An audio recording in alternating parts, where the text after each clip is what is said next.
again, everybody. My name is Bill Coates, and welcome to the famous Orange Bowl in Miami, Florida, along with Drew Pearson, the former Cowboy All-Pro wide receiver, here tonight to bring you the game between the Texas Tech Red Raiders and the second-rated Miami Hurricanes, Drew, who present a formidable challenge for David McWilliams in only his second ball game. There's no question about that, Bill. The Miami Hurricanes are rated second in the nation, both the AP and the UPI polls. They come off a big victory last week against up in Florida against Florida, the Gators, and they got a game in 2 weeks against the OU Sooners, the #1 ranked team in the country. So we're hoping they're going to overlook our Texas Tech Red Raiders tonight. Last meeting between these two teams in 1941. Hurricanes won that game 6-0. In fact, there have been only 3 meetings between these two. Miami leads the series 2-1. But when the Hurricanes came to Lubbock in 1940, the Red Raiders beat them 61-14. I'm sure David McWilliams would take a repeat of that tonight. Miami won the toss, and they will receive, defending the gold, to our left. Weather conditions at kickoff, 87 degrees, partly cloudy skies, 57% humidity, Drew, and that could work to Tech's disadvantage. Hopefully it won't. Yeah, it's very humid here, and it's been hot all day here in Florida.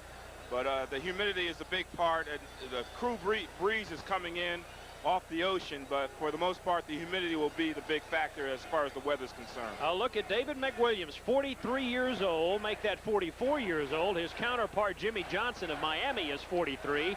McWilliams was admittedly nervous in his first game last week, but his Red Raiders went out and beat Kansas State 41-7. Crowd of they'll say around 50,000 expected here at the Orange Bowl tonight as the Hurricanes play their home opener. They have won 12 consecutive regular season games, beat South Carolina 2 weeks ago 34-14, and over Florida 23-15 last week. Scott Segrist will kick off, and a young man we expect to see returning the kickoff, and I love this name, J.C. Penney, will be the deep return man for the Miami Hurricanes.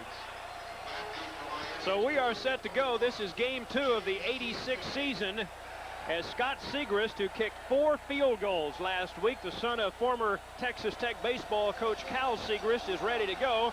And let's play football here at the Orange Bowl. J.C. Penney will take it at the 3, and here he comes.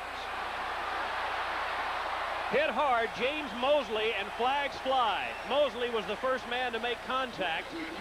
James Nixon joined him. Nixon had an interception last week and a penalty on the kickoff. You normally think, Drew, of a possible return violation against Miami. Well, I think we have. It's a 24-yard return by J.C. Penney, first of all, and I think we might have had a face mask. Looked like Tech player Mosley tackled the player a little high, might have got the face mask. Uh-oh. Nope. Of course offside. not. Well, I missed it all. Well, no, it's offsetting. They have a face mask against Tech. Yes, okay. they do. All right. Frank Shepard, Bob Welch, Bob Jones, Hunter Jackson, Bobby McGrath, Mike Wetzel, and Bobby Bernard. Some of these officials from the Southwest Conference and some of them from the Southern Independent Association, and with offsetting penalties, they will kick it off again. They will bring it back to the 35 and just do the play over again. Offsides against Miami, which is unusual on a kickoff. They lined up wrong. And then face mask against the Red Raiders. Notice Segrist is kicking from the 35, a new rule this year in college football, which could work to Texas Tech's advantage with guys like Tyrone Thurman, Wayne Walker, people like that returning kickoffs for them. Well, Bill, what was happening, all the kickers are so strong coming into the college ranks. They're kicking the ball in the end zone and out of the end zone. They weren't getting any returns, and now they decided to move it to the 35, and now we're getting some returns.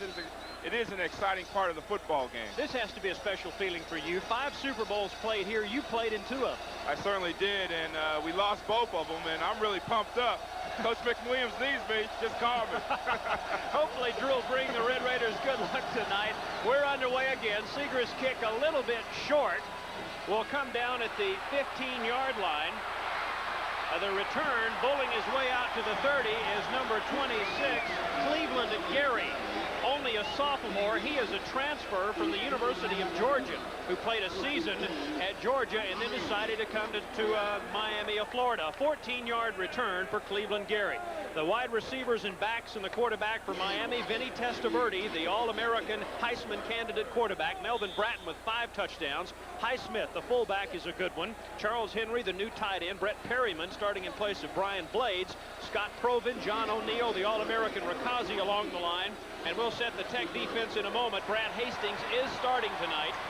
And at the 29-yard line, Testaverde will roll. He'll throw it to Highsmith, who has a lot of room and a big gainer up to the 50-yard line. He hurdled one of the Texas Tech defenders, Michael Johnson, at about the 40-yard line. 21-yard gain, Drew. Well, Bill, what they did here is they took everybody deep in the Tech secondary, and they just swung a little swing pass to Highsmith coming out of the backfield. Work for a big play. Highsmith had 3 catches last week in the win over Florida. 1st and 10 into Texas Tech territory already. Red Raiders showing their 4-3 defensive look. And this is Bratton for about 3 yards down to the 46-yard line. Michael Johnson, who had 11 tackles last week, 4 of them for losses, is the first man there. 2nd down and 7 to go. Boysaw, the converted tight end. Artis Jackson, the senior from Dallas. Danny Schwertner and the pass rushing specialist Calvin Riggs from Midland Lee. Brad Hastings, his first start of the season, first live action since last year. He missed the spring also with knee problems. Mitchell, Everett Jones, and Merv Skurlark making his first start. He's had all sorts of injury problems also. Testaverde on the screen pass. Highsmith wide open, big yardage again, and he gets all the way to the 20-yard line. Completely fooled there, the Red Raiders. Roland Mitchell finally brought him down, but Texas Tech having to survive a thrust here in the early going. This time Miami catches Tech in a blitz. You see Hastings coming on the inside, but Testaverde, he spots his man, Highsmith, on the flank. The receivers are running the DBs deep, and Highsmith's taking it up. Nobody's reacting. Number 5, Melvin Bratton, with a very nice block there. The Red Raiders have Boyd Cowan into the ball game. Returned that interception 83 yards last week. Another first down. Second one of this drive at the Tech 20. Highsmith, a busy young man tonight, and he doesn't get much. Guess who's in the middle of that pile? Brad Hastings, who's matched up against Greg Rakazi, an All-American center for the University of Miami. Well, that time Brad Hastings showed why he is one of the top linebackers in the country this year, and he can stop that run with the best of them.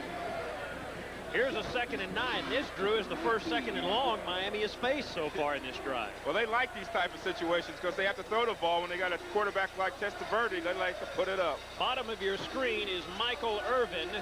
Split backs behind Testaverde. Good protection, and he goes to Charles Henry. Touchdown, Miami.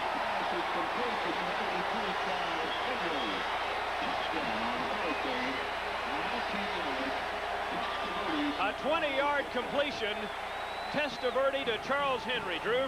Well, they aligned everybody out wide, and they got the middle open. You see Tech in his own defense, spreading it out.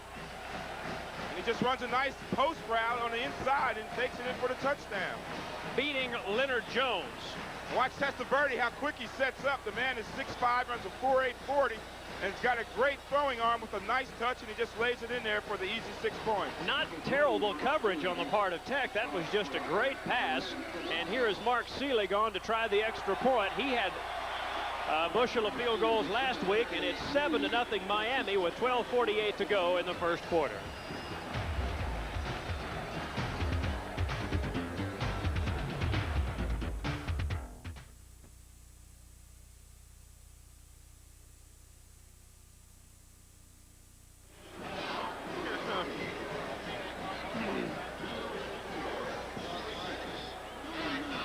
Ouch.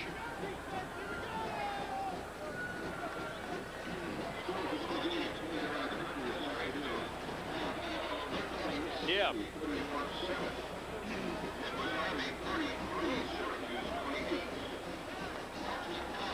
Okay. All right.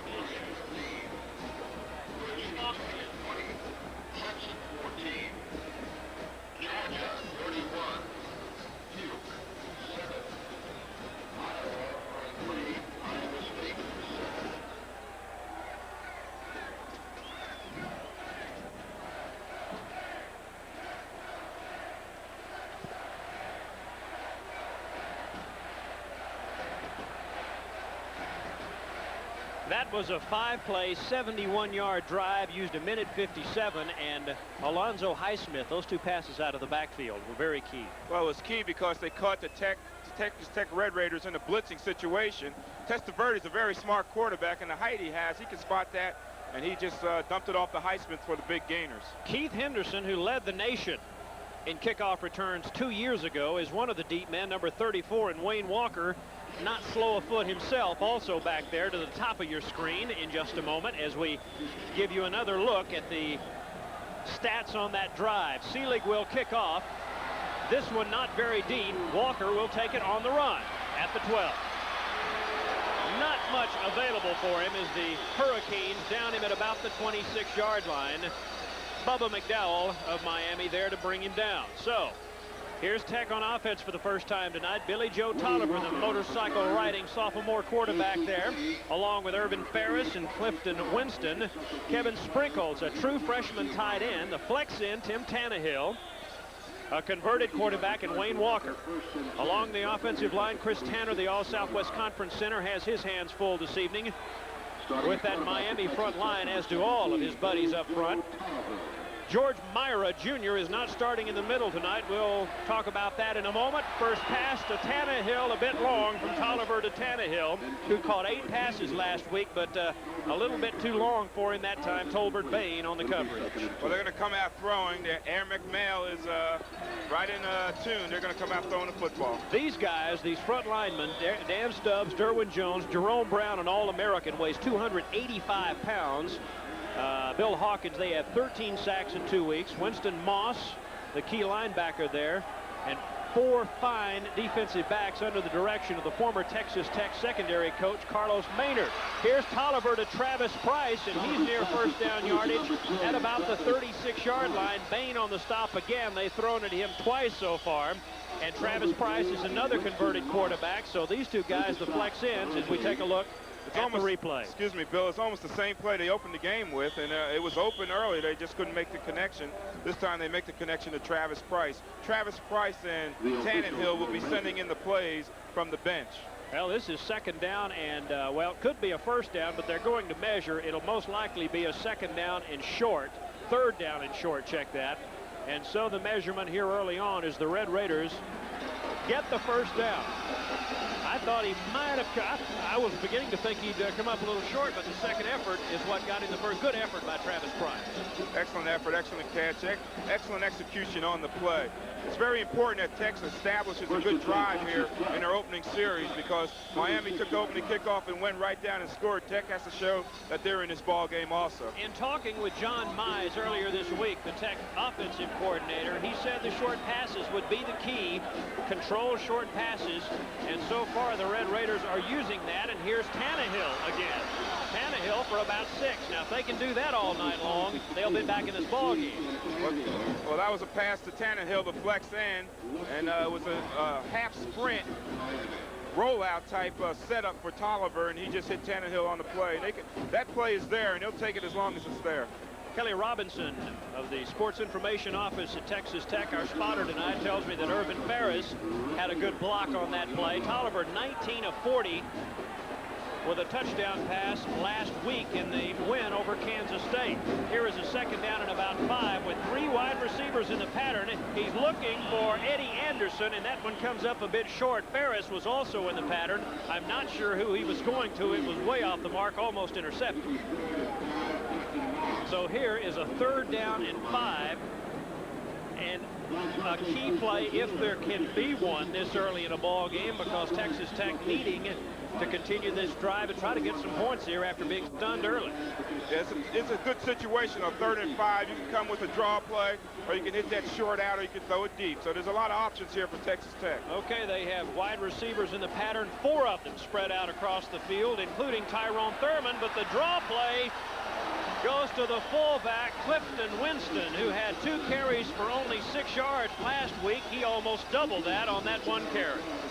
Well, Tech here's a half sprint out action. Tolliver will hand it off to Winston, and he takes it up. There's a big hole there. Great blocking by the Tech offensive line. Winston takes a pretty good lick there, but he holds on to the football. Benny Blades had to come up from his safety position, Drew, to make the stop there. And now the Red Raiders are showing some offensive ability. They had 440 yards of total offense last week after averaging only 335 a game last year, 100 yards more than their average from 85 last week alone. Tolliver, good protection. Open was Tannehill, make that Travis Price, and the ball just overthrown. A tough one there because Price was open for a moment. Tolliver just missed him by not a great deal there. Well, Bill, that time they took Price a little deeper. They ran him short in the first two offensive plays, and this time they took him a little deeper on the corner route, but Tolliver was just a little long with the throw. 59 yards rushing by Florida last week against Miami. So the running game, as we face 2nd and 10 here, is not, so far has not been successful. But here's Ferris making a mockery of that statement with an 11-yard gain over the right side. Good blocking out there by, among others, David Stickles. Tolliver is 2 of 5. 15 yards passing, but this was all on the ground, and good blocking up front there, Drew. Well, Bill, you mentioned good blocking, but also good running by Ferris. Watch the cut back there. He sees a little daylight. He turns it on, takes it right upfield. You can see the power of Ferris on that play. The young man who sprung that one, the tackle Aubrey Richburg, who is now one of the seniors along the Tech offensive line. So good block there, and a 1st down 10 as Tolliver looks to the near side of the field as Travis Price gets clobbered as he goes to the ball. It was a bit wide, and a 2nd down upcoming for the Red Raiders. Tolliver now 3, make that 2 of 6 passing early on. John Mize, the Tech offensive coordinator, on the sidelines alongside David McWilliams. That's different coaches have different philosophies on that, Drew. Some like to be in the press box. Mize likes to be on the sidelines where he can talk directly with his quarterbacks. And here is a 2nd down and 10 with 10:38 to play here in the 1st quarter at the Orange Bowl. Ball at the 37. Tolliver wants to throw again. Plenty of time. Man out there, but the interception is made by Benny Blades, number 36. Blades with 2 interceptions coming into the game. Give him another one, 3 on the season. They were trying to hit Clifton Winston, the fullback. Well, you see the replay on the end zone shot here. Tolliver on a roll to the left and going to throw back to the right. And he's just a little overthrowing on a little long on the throw, overthrowing the receiver there. That was Clifton Winston on the tackle. The intended receiver was Wayne Walker. Again, good protection out there. Excellent protection for Tolliver. They're trying to throw that ball to the inside receiver in that flex formation, but that time the Miami Hurricanes were ready for it. All right, they have an I formation facing Tech's 4-3 defensive alignment. Long count by Testaverde, and this is Mr. Melvin Bratton again. Not much there. Artis Jackson, big number 69, at the bottom of that pile. Be sure to be watching Monday at 5 when the Beverly Hillbillies move to their new time period, followed by Alice at 5:30, Too Close for Comfort at 6, and Give Me a Break at 6:30, right here on KJTV, Channel 34. We are happy to be in Miami, Florida. The Orange Bowl, site of the great New Year's Day game, home of the Miami Dolphins, site of 5 Super Bowls, and right now home to the 2nd-ranked team in the nation facing a 2nd and 8. Testaverde in trouble, but great job of getting it out of the backfield to Melvin Bratton under pressure. James Johnson brings him down. Give Testaverde credit, Drew. He hung in there tough despite the pressure and got the ball to the right man. Nice play by Testaverde to step up in the pocket. Calvin Riggs on the outside putting a lot of pressure on him. He steps up in the pocket. That's what a quarterback's supposed to do. And there's a nice catch by Melvin Bratton showing his versatility. He can not only run the football, but he can catch it also. The publicity machine here at Miami has been touting him since the end of last season as a Heisman Trophy candidate. Vinny was intercepted 3 times last week, and he wants a big game tonight. The Red Raiders are determined to make sure that doesn't happen. But this screen pass has been working so far this evening, and Highsmith tries it again. Not as much success this time. Gets about 6 out of it before the Red Raiders corral him out there. Boys saw in the pass rush Leonard Jones, the man to make the tackle. Jones, the rover. Well, the Hurricanes got this pass rush. They know Testaverde is going to throw the ball, so they're going to drop it out on the screens. A nice setup and a good job by the Red Raiders to strip the interference in the blocking situation and go ahead and make the tackle. Here's a 2nd and 4, again in Red Raider territory. 3 down linemen. 4 deep backs. Testaverde, Highsmith, 4th catch of the night, and he may go all the way. Alonzo Highsmith, touchdown from 49 yards out.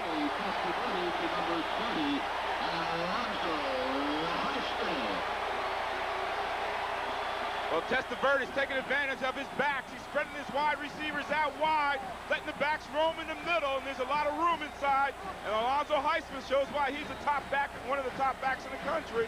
Nice straight arm there, and there's the speed down the sideline. The Red Raiders can't catch him before he gets in the end zone. Highsmith has had a fine career here, has over 1,500 yards rushing, but not noted as a pass receiver. They're taking a page out of Tech's playbook by throwing to the backs, and Highsmith has been wide open on that play every time so far tonight. And here is Seelig to try the extra point. It's 13-0. Make it 14-0. 8:31 to play here in the first quarter, and the second-ranked Hurricanes off to a very good start.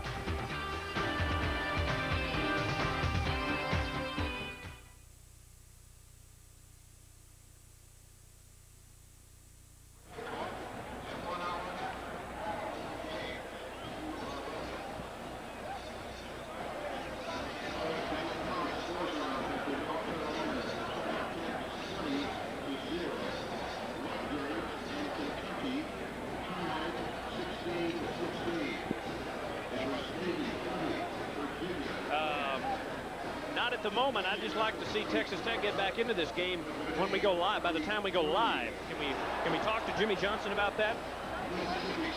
Ooh, ooh, ooh.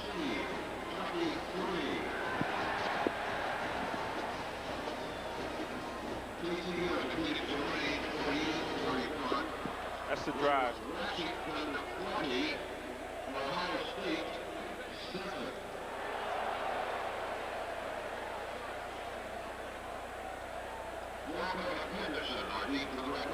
Miami hasn't wasted much time. Their first drive took 1:57. This one took 1:56. 4 plays, 74 yards.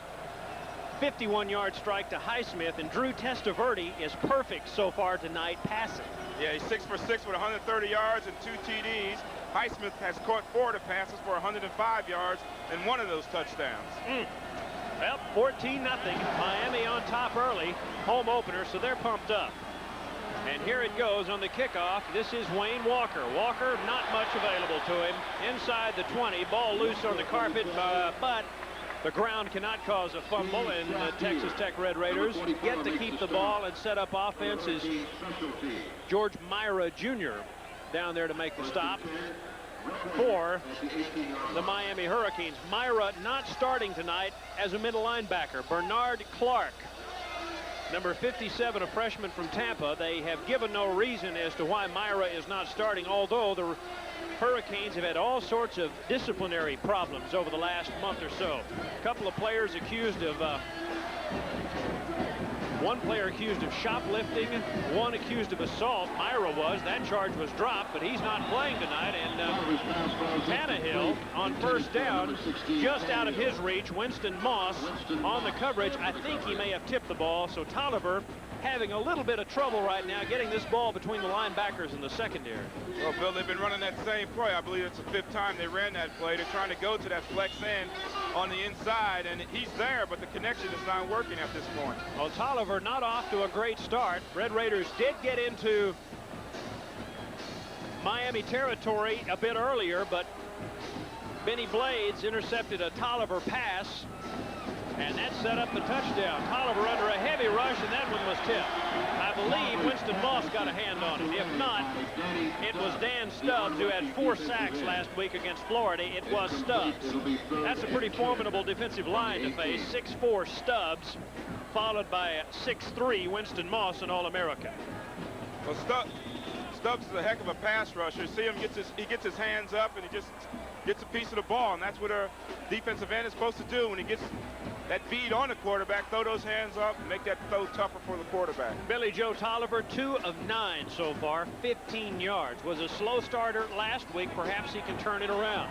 has time here, rolling out, has all day, throws it into a crowd, and that one was almost intercepted. Bruce Perkins, the intended receiver, Tolbert Payne broke it up.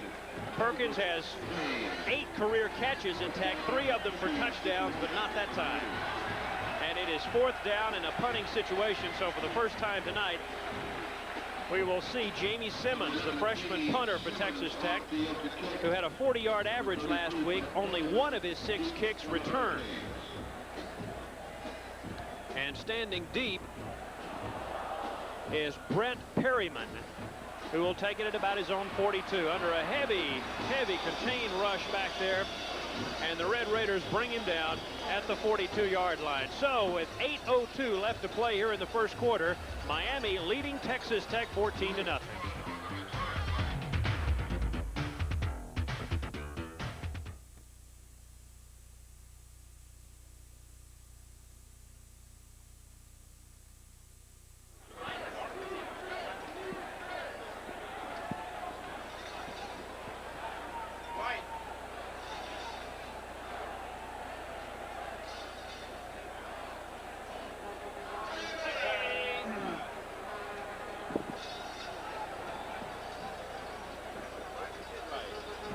Let there be light.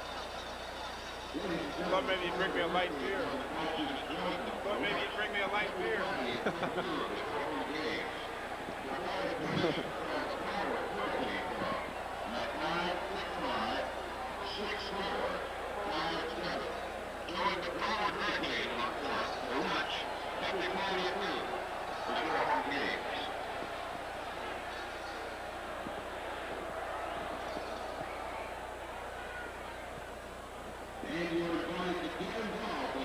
Well, the Miami Hurricanes have had good success against Southwest Conference teams over the years. 1973, that man, David McWilliams, came here to Miami as a defensive assistant for the Texas Longhorns, who were ranked #1 in the nation at that time, and they were upset. Miami leads the Southwest Conference in its all-time series 22-18. Last year, they hammered Rice 48-20 down in Houston. So other Southwest Conference teams have felt the brunt of this Miami attack before.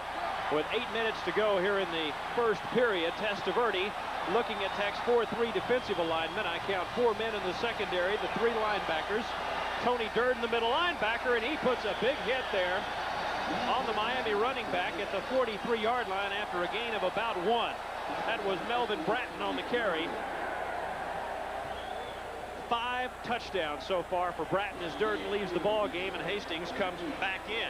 Is Brad coming back into the game? Apparently not. They expect a pass, so they bring in an extra DB. 2nd and 8. What will Vinny Testaverde do here? I see Keith Henderson as an additional defensive back into the game, so nickel formation here. 5 defensive backs for the Red Raiders. Heavy pass rush. Riggs coming. Jackson chasing.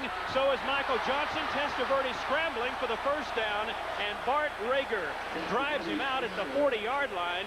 Vinny Testaverde, a 15-yard gain. Drew, it's a well-kept secret that Testaverde's a good runner. He was a Veer quarterback in high school. He certainly is a good runner. He's a good athlete. And watch the move there, and he just does enough to get around that defensive guy, and he just takes it out sideline, smart enough to get out of bounds and avoid the lick. We know the Red Raiders can rush the passer well, and they did that time. But Testaverde able to overcome that. The Red Raiders did very well at getting the pass rush that time. Testaverde just able to get to the outside, so another first down with 7:14 to play in the first period.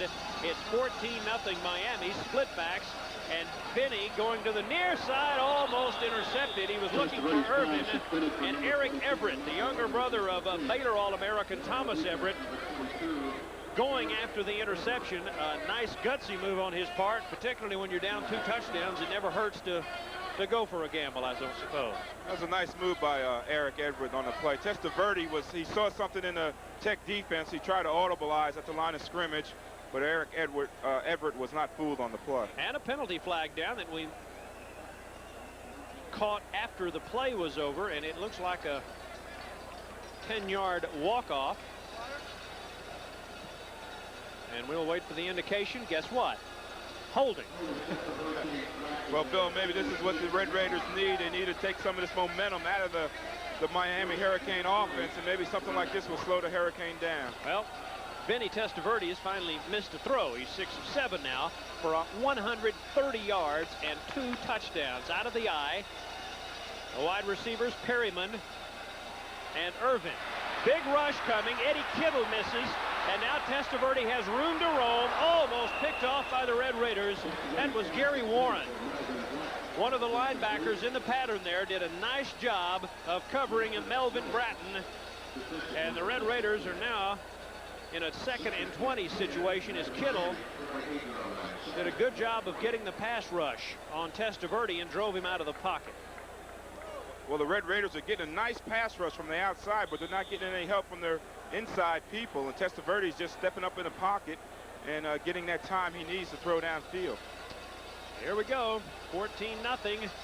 See what the Red Raiders can do. Trailing by 2 touchdowns, 2nd and 20 after accepting that holding penalty a moment ago. Split formation to the near side. Irvin is at the bottom of your screen in a slot. Red Raiders fake the blitz briefly and drop it off as Testaverde looks for Melvin Bratton. Has him. Flags fly. It'll be short, close, but I think short of a first down. But a flag did appear to fly. Maybe I caught a dirty handkerchief or something going down. 17-yard gain. And right over the Tech linebackers, Melvin Bratton, who's only 5'9", down there to get that one. No flag on the play. I saw the referee throw something, but it was not one of those yellow handkerchiefs. So it's 3rd down and short. Call it 3rd and about 3, with the Red Raiders showing a 5-man front alignment here. No backs in the formation. Testaverde wants to throw. Blitz coming from Boysaw. Big hit, but maybe enough for a first down. The completion by Miami to Perryman, Michael Johnson, and Roland Mitchell in on the stop. They drilled him, but Perryman hung on to the football, and that'll move the sticks again. You know, Bill, every play is designed for a certain amount of yardage to pick up, and that was just a play designed to get the first down. It was 3rd and 3, and they executed it very well. Into Tech territory again. This ball is at the 30. And the Red Raiders this is a must-stop situation, I would think, right now for Texas Tech. Yeah, they have to buckle down and really dig in and try to stop this Miami Hurricane offense. Well, here comes Highsmith. Good receiver, pretty good runner, too, but a great job of pursuit by the Red Raider defense, including Michael Johnson, who's been all over the field so far tonight, Merv Scarlock, and Ricky Boysaw. So we need to take a break. 5:40 to go in the first period. 14-0 Miami.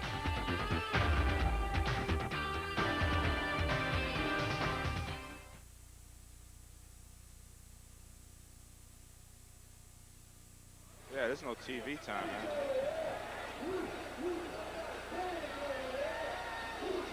2nd and 13 for the Hurricanes as they lose 3. The screen pass to Highsmith didn't work that time. Ball at the 33, and Testaverde looking to throw again. He's going deep. Has Irvin. Touchdown, Miami.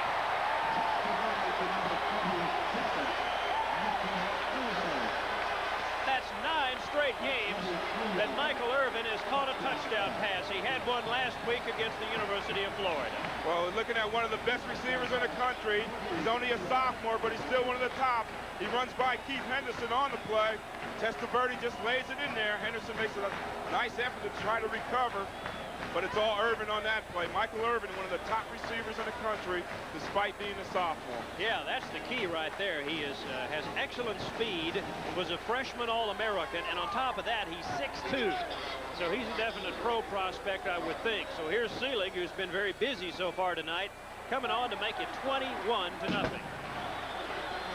21-0 in favor of the Miami Hurricanes. And Drew, that again a drive that took a little bit longer than the first 2, but Miami has shown marvelous firepower despite the fact that the Red Raiders are getting a pretty good pass rush. Yeah, unfortunately for the Red Raiders, the Hurricane doing anything they want to do, and they're just moving the ball downfield, whether it's by the run or by the pass, and everything has been working for them to this point. Texas Tech Red Raiders are getting a good pass rush from the outside. Testaverde, being a smart quarterback that he is just stepping up in the pocket and finding his receivers.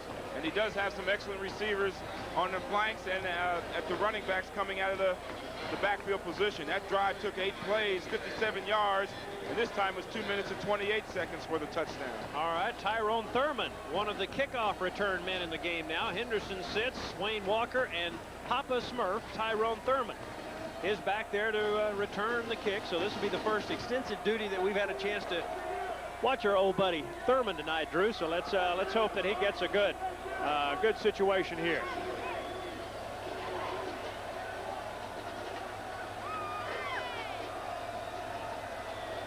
We are live at the Orange Bowl in Miami, Florida. Texas Tech trailing the Hurricanes, the second-ranked Miami Hurricanes, 21-0.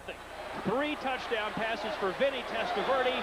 Short kickoff by Mark Seelig, and that's a look at Wayne Walker, the sophomore wide receiver from Waco, who gets the ball out to the 25-yard line where Robert Thomas brings him down. So the Red Raiders are on offense here, and let's take a look again at the Texas Tech offensive alignment is Billy Joe Tolliver, the sophomore from Boyd, who was 2 of 9 in his first 9 tries tonight. Off to a bit of a slow start. The quarterback, along with Wayne Walker, Eddie Anderson, number 1. The flex in is Travis Price. And we'll check the running backs and offensive linemen for you in a moment. First down and 10 against a 3-4 alignment for Miami. Flag down, pass out in the flat. That's Irvin Ferris, and he gets 8 yards. Don Ellis made the stop there, and we'll check the flag in a moment. Vinny Testaverde, 3 touchdown passes in there, indicating initially a split crew of officials tonight, part from the Southwest Conference and part from the Southern Independent here in the Florida area. Offsides, Miami. Take a look at the play again, Drew. Yeah, you see the defensive end there jumping offside. He's trying to get back. That's Jerome Brown. No, that's Stubbs there, excuse me. Tried to get back, but good snap count, good cadence by Billy Joe Tolliver to draw the 5-yard penalty. And obviously Tolliver takes the 5-yard penalty to save the down. So it is now 1st and 5 instead of 2nd and 2. As number 16, Tim Tannehill, checks into the ball game to bring in, shuttle the play in for the Red Raiders. Tech, 37 yards of total offense to 207 so far for the second-ranked Hurricanes. The center, as always, Chris Tanner. Aubrey Richburg, one of the tackles. In motion, Ferris. 1st and 5. This is Isaac Garnett, the sophomore fullback from Midland Lee. Not much there for him. And here's a 2nd down 3 situation as Dan Stubbs comes on to make the tackle again. Now, that's a key situation. You got 2nd and 3. They want to go ahead and pick up this 1st down now to try to avoid that 3rd and 3 situation, or 3rd 2, 3rd and 1. They got to get that 1st down now. Keep this drive going. For Miami defensively, top of your screen, number 96, Dan Stubbs. Bill Hawkins, number 54, at the bottom of your screen. 3 down linemen. Expecting a good pass rush here. Don't get it. Pass nearly knocked down. Ferris not able to get it in the flat. Dan Stubbs is quite a target to throw over out there. And Tolliver not able to do it. So, Drew, they face a 3rd and 3, and they have to have it if they're going to keep this drive going. Well, they certainly need it. I would try to throw away from Stubbs over there because he presents an opposing figure when he puts his hands up and gets in the face of Billy Joe Tolliver. So let's see if they try to come to the right, to the left side this time. Again, the Tech plays shuttled in by their flex ends, Tannehill and Price.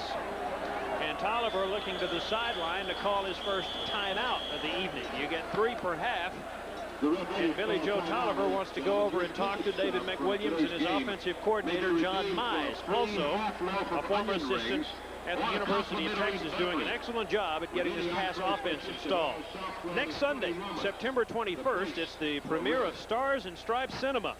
The greatest war movies each Sunday at 7 right here on KJTV, Channel 34.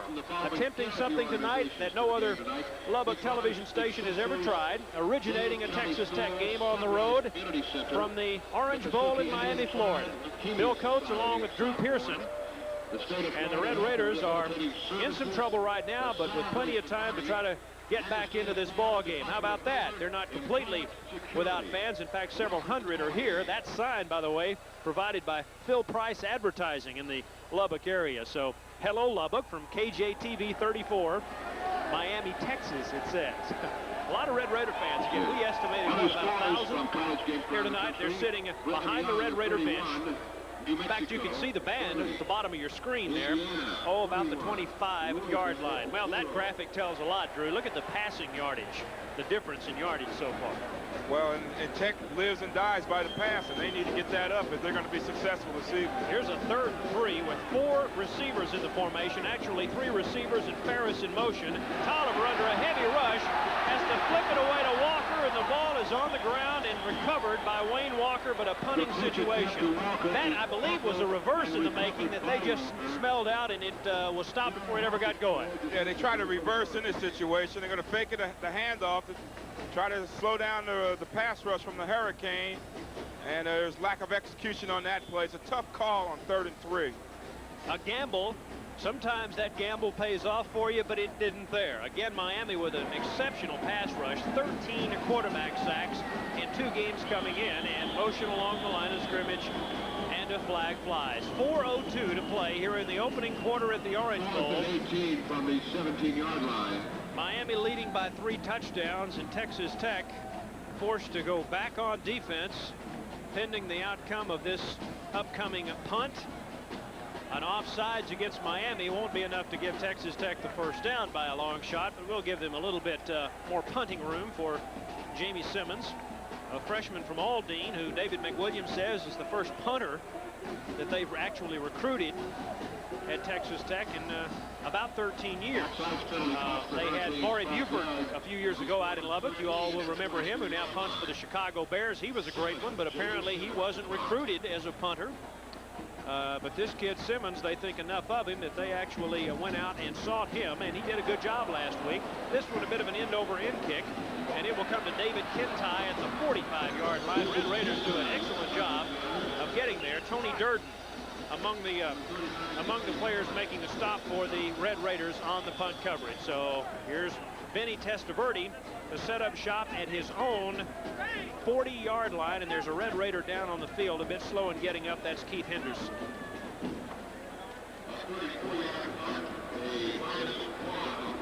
We're glad to have you with us tonight. The Hurricanes won the opening toss and elected to receive, defending the goal to our left, and they immediately went to work. Their scores tonight, all touchdown passes.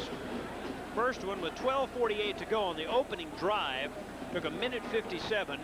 A 20-yard strike from Testaverde to Charles Henry. Extra point good. That made it 7-0. A 5-play 71-yard drive. Red Raiders came back and were actually driving. They had the ball down to about the 30-yard line of Miami. Tolliver threw an interception. It was picked off by Blades of Miami. It took him a minute 56 on that drive as Alonzo Highsmith caught a 51-yard strike from Testaverde. And then with 8:34 to go in the first period, Michael Irvin catches a Vinny Testaverde pass. He has indeed been impressive as Henderson still down on the turf here at the Orange Bowl. You got to look at the Saddle Trends, the Texas Tech support group. They always make you very welcome when you go to Lubbock. They even roll out the red carpet for the guys on the Southwest Conference press tour every year. Good to see Drew Henderson is up and trotting over to the Tech side of the field. Apparently, maybe just winded, or perhaps he's seeing stars right now. Well, those types of things happen when you play specialty teams, and Coach McWilliams was very concerned, but Henderson's okay. Did you ever have to play on the specialty teams with the Cowboys? Only when I was a rookie. You caught punts in your rookie year, didn't you? I returned punts and kickoffs and covered kickoffs. Drew played in 2 Super Bowls here in this stadium. Caught a touchdown pass in the left side of the left end zone down there one time as the Red Raiders, James Johnson stops a Miami thrust. Testaverde out of the backfield to Darrell Oliver. First action we've seen from Oliver tonight. He's a senior. Testaverde's getting that good protection. There's a pass rush from the outside, but enough time there to get it off to Oliver. He takes it up for a gain. Brad Hastings, good sign there. Hastings all the way way across the field to help make the tackle there. He's had the knee problems, but showing no ill effect so far. Lateral movement is good. Red Raiders facing another running situation here by Miami. They don't mind pounding at the tackles, although Testaverde has done a lot of throwing tonight. Warren Williams, their leading rusher last year with over 500 yards. And 10 carries for 52 so far this season. Ricky Boysaw, the converted tight end, brings him down, and that brings up a 32. Clock winding down toward the 3-minute mark here of the first quarter. Bill, I was wondering why Boysaw, this defensive end, is wearing number 88. But since he's a converted tight end, I understand that. That's right. I remember number 88. Sure. Okay. Here we go with another third down situation. A short one and some movement along the line. But you're allowed to do that if the defense gets back and they allow this play to go. Draw play, Warren Williams. Some missed tackles and a first down. There won't be any smiles from the Texas Tech coaching staff on that play because they did, to be quite honest, miss a couple of tackles there that might have prevented the first down by Williams. Well, Bill, when your passing game is going, usually the draw plays will be very effective, and that one was. Well, a bunch of first downs so far tonight for the Miami Hurricanes. We'll check first downs for you in a moment. First downs on that drive, their first of this particular drive, and the ball is at the 40-yard line with one running back, Darrell Oliver, behind Vinny Testaverde, and 3 receivers in the formation to the bottom of your screen. This is Oliver.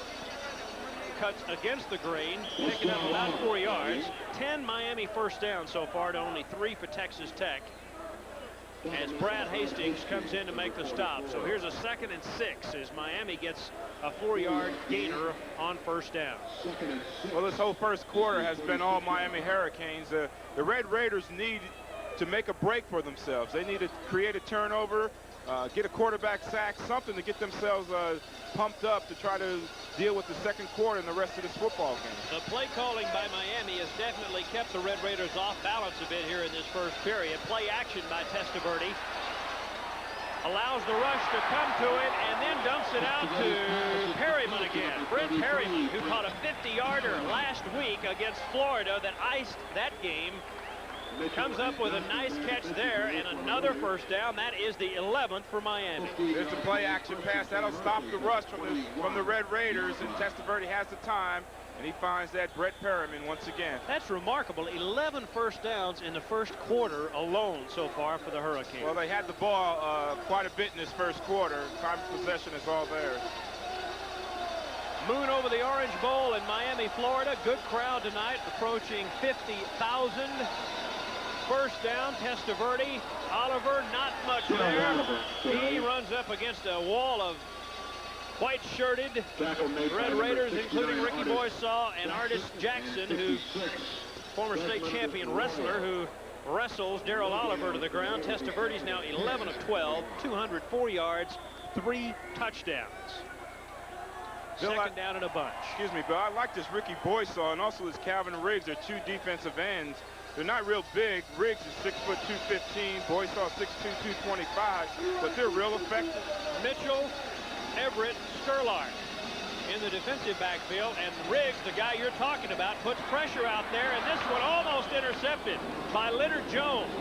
They were looking to the far corner to Perryman, but the guy you just spoke of, Calvin Riggs, did a good job of getting it on Testaverde that time. Well, Calvin Riggs has been in the Testaverde's face all night. He's getting closer and closer. This time he puts the pressure on the outside. Oliver couldn't pick him up. Testaverde lays it out there, and watch Leonard Jones go up through this one. Go up with 2 hands to bring that ball in. That's the turnover that the Red Raiders need to get. That's right. They needed that. They're within field goal range, and Texas Tech can ill afford to give up any more points with 32 seconds left to go here in the first quarter. They need to stop the Hurricanes here. Miami will take a timeout. Their first of 3 in this first half. Testaverde seeing an opportunity to put some more points on the board, wanting to, confers with Jimmy Johnson. Jimmy Johnson and David McWilliams have a few things in common, both with Southwest Conference backgrounds, both in their early 40s. Johnson's 43, McWilliams is 44. Johnson began his coaching career, head coaching career, at Oklahoma State, but he played at Arkansas. In fact, McWilliams was a player at Texas, a defensive end in 1963, co-captain of a national championship team in 1963.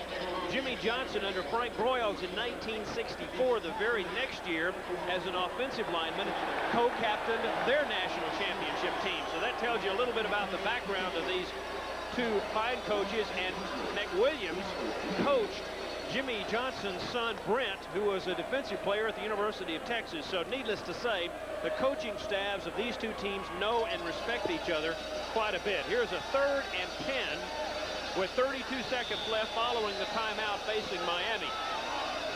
3 receivers in the formation, including the slot man, Warren Williams, just to the left of the left offensive tackle. A lot of time for Testaverde, and that one is intercepted, I believe. No. Skurlock had it for a moment, then they said no, now they say yes. I thought they had said the ball hit the ground, but Merv Skurlock comes up with a nice play, a diving interception, and that stops the Miami drive. A good job by the Red Raider defense. Well, this is what a little pressure on the quarterback will do. You rattle him a little bit, and there's that pressure from the inside. Testaverde just lays it out there, and what a nice play by Mark Skurlock to make that Merv Skurlock to make that interception. That's the first time the Red Raiders have stopped a Miami drive tonight. Maybe this will be the start of something good. Skurlock, and it's good to see him do something well, because he has had injury problems since his All-Southwest Conference season in 1984. He's now playing, now back at full health, and he does a good job of stopping that drive with the interception. Here's Tolliver, has time, looking to Ferris in the flat, and has him for a gain of about 6.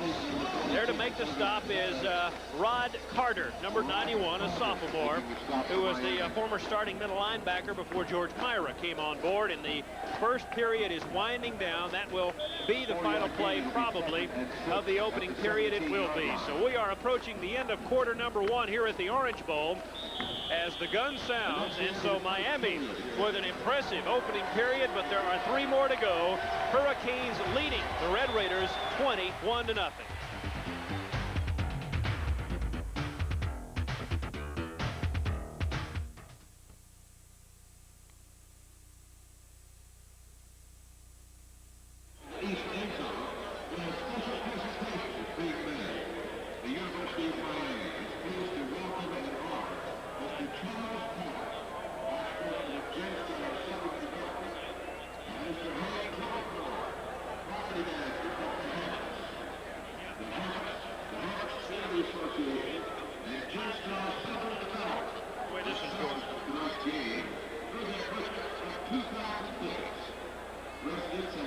Yo.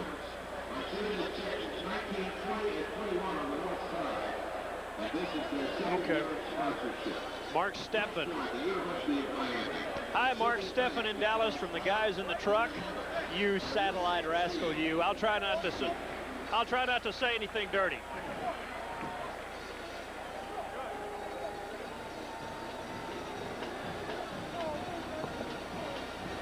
Bill Coates along with Drew Pearson at the Orange Bowl in Miami, Florida. Hurricanes were very impressive in that first period, but Texas Tech has a comeback history. Last week they came from behind after trailing at halftime against Kansas State. And last year, with 1 play left in the 3rd quarter, Drew, against New Mexico, they were down 31-10 to come back and win that ball game. So that's a 21-point spread there. Maybe it'll happen again. Well, there's a lot of time left. Let's see what happens. Okay, here's the first play of the quarter, and a nice running play by Irvin Ferris. Let us emphasize again that in 2 ball games so far, the Miami defense has given up only 98 total yards rushing. Texas Tech has done better than that so far tonight, not in total yardage, but they appear to be doing well on the ground, Drew. Yeah, they're running the ball really well. They're lined up in a split backfield that time and gave it to Ferris on a cross handoff, and you know, he took it off tackle for a big gain. With all those passes in the first quarter, the opening period took 52 minutes. Passing football games generally take a little bit longer. Here is a 1st down and 10 as Ferris does the nice job, and now Tolliver wants to throw, looking for Irvin Ferris again. He breaks a tackle, and he's close to another 1st down. Irvin Ferris breaks the tackle of Rod Carter at about the 30, and it took Bernard Clark to bring him down. Well, Tolliver is going to drop back. It's a straight drop back this time. He's looking to the right.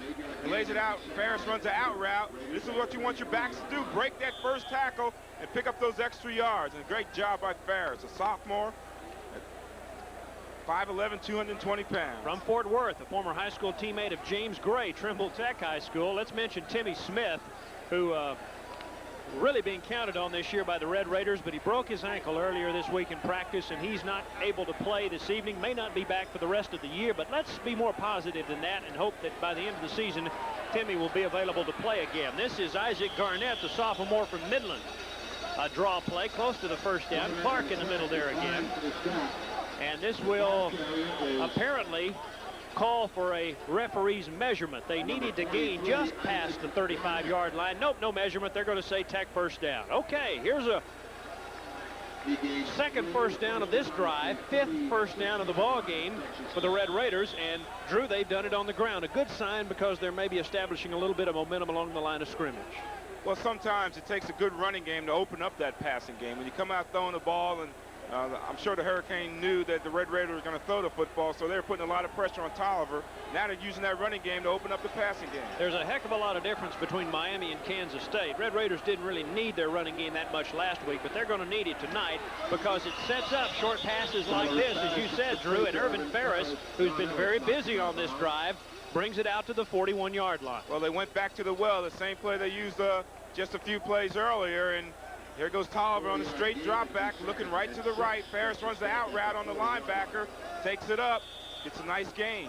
You know, it's a nice 2nd and 6 situation. Again, that's exactly what John Mize, the offensive coordinator, told us earlier this week when we spoke with him about tonight's game. He said we need to establish early, get the backs into the passing game, and if we can do that, then it might open up other avenues for us with the Smurfs deeper downfield. I formation, second man through, Ferris again. On 2nd and 6, he'll get 2 or 3 yards, and that'll bring up a third down and about 4.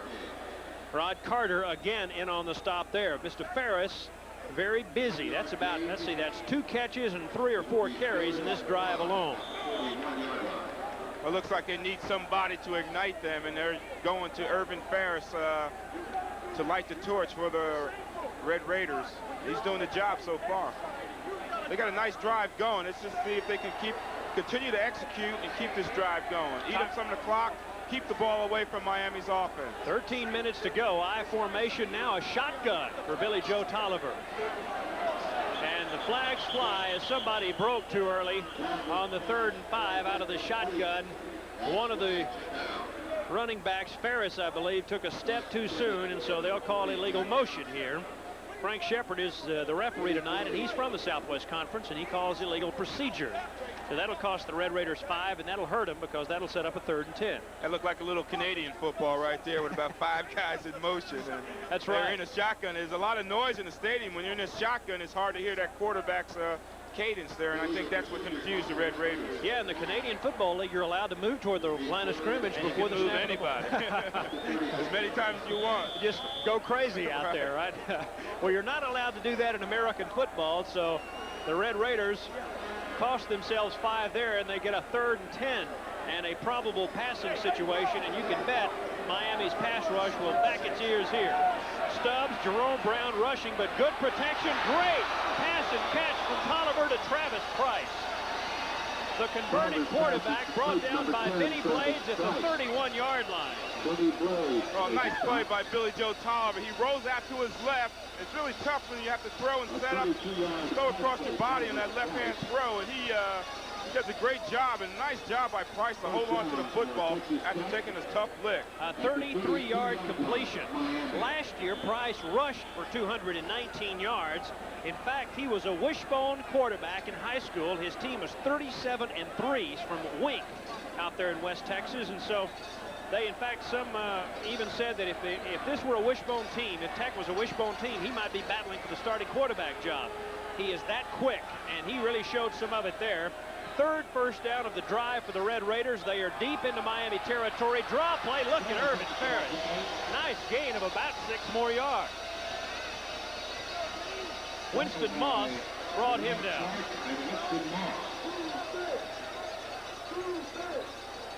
End zone look at it, Drew. Yeah, we got the draw play there. Ferris sets up nice. Gets a nice block on the inside. He just takes it up. They got a nice drive going here. Execution has been the key in this drive. Let's see if they can continue right into the end zone. Okay, remember, Tech was about at this point in the other end of the field in the first quarter. They threw an interception. Let's not let that happen again. This is an excellent drive with 3 wide receivers in the pattern. Irvin Ferris, a slot back. A lot of blockers in front of Garnett, but not much there for Isaac as Dan Stubbs comes up from his defensive end spot to bring him down. They lost a couple of yards that time, make it 3rd and 4 with 11:14 to play in the period. Monday at 5 o'clock, watch Jed and Granny and the Beverly Hillbillies, followed by Alice and Too Close for Comfort. Then at 6:30, watch All Nell break loose and Give Me a Break, starting Monday on KJTV Channel 34. Give me a break with that all Nell. I didn't write that. I didn't write that. 10:51 to play in the second period. Split backs, 3 wide receivers in the pattern, no tight end. Tolliver with good protection. Now they're running for him. He throws it into traffic, but the middle linebacker for Miami not able to hang on. Bernard Clark had it in his hands. Wayne Walker was surrounded by orange shirts down there. Yeah, that time Tolliver had the time to throw the football. I think he held it just a little too long. It looked like Papa Smurf, Tyrone Thurman, was open there for a second. By the time Tolliver was saw him and threw the football, the Miami defense converts on Papa Smurf. So they miss it on 3rd and 4, and here is a 43-yard field goal attempt from Scott Segrist, who was 4 for 4 last week, but none of them, his longest last week, a 28-yarder. So this is a bit longer, but he kicked a 62-yarder during the spring, and this one's up, and it's good. It loops in. Scott Segrist now 5 for 5, and the Red Raiders are on the board, trailing 21-3.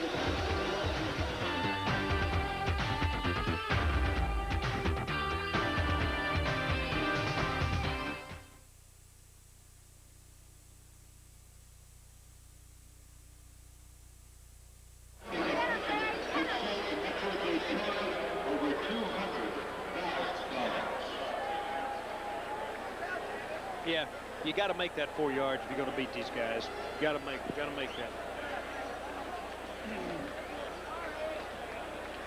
Could you give me something else to drink? Nice tea, please. Thanks. Okay.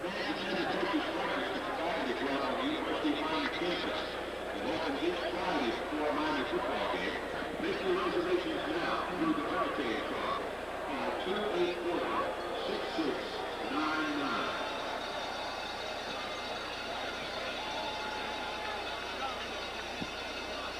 Pardon? Okay.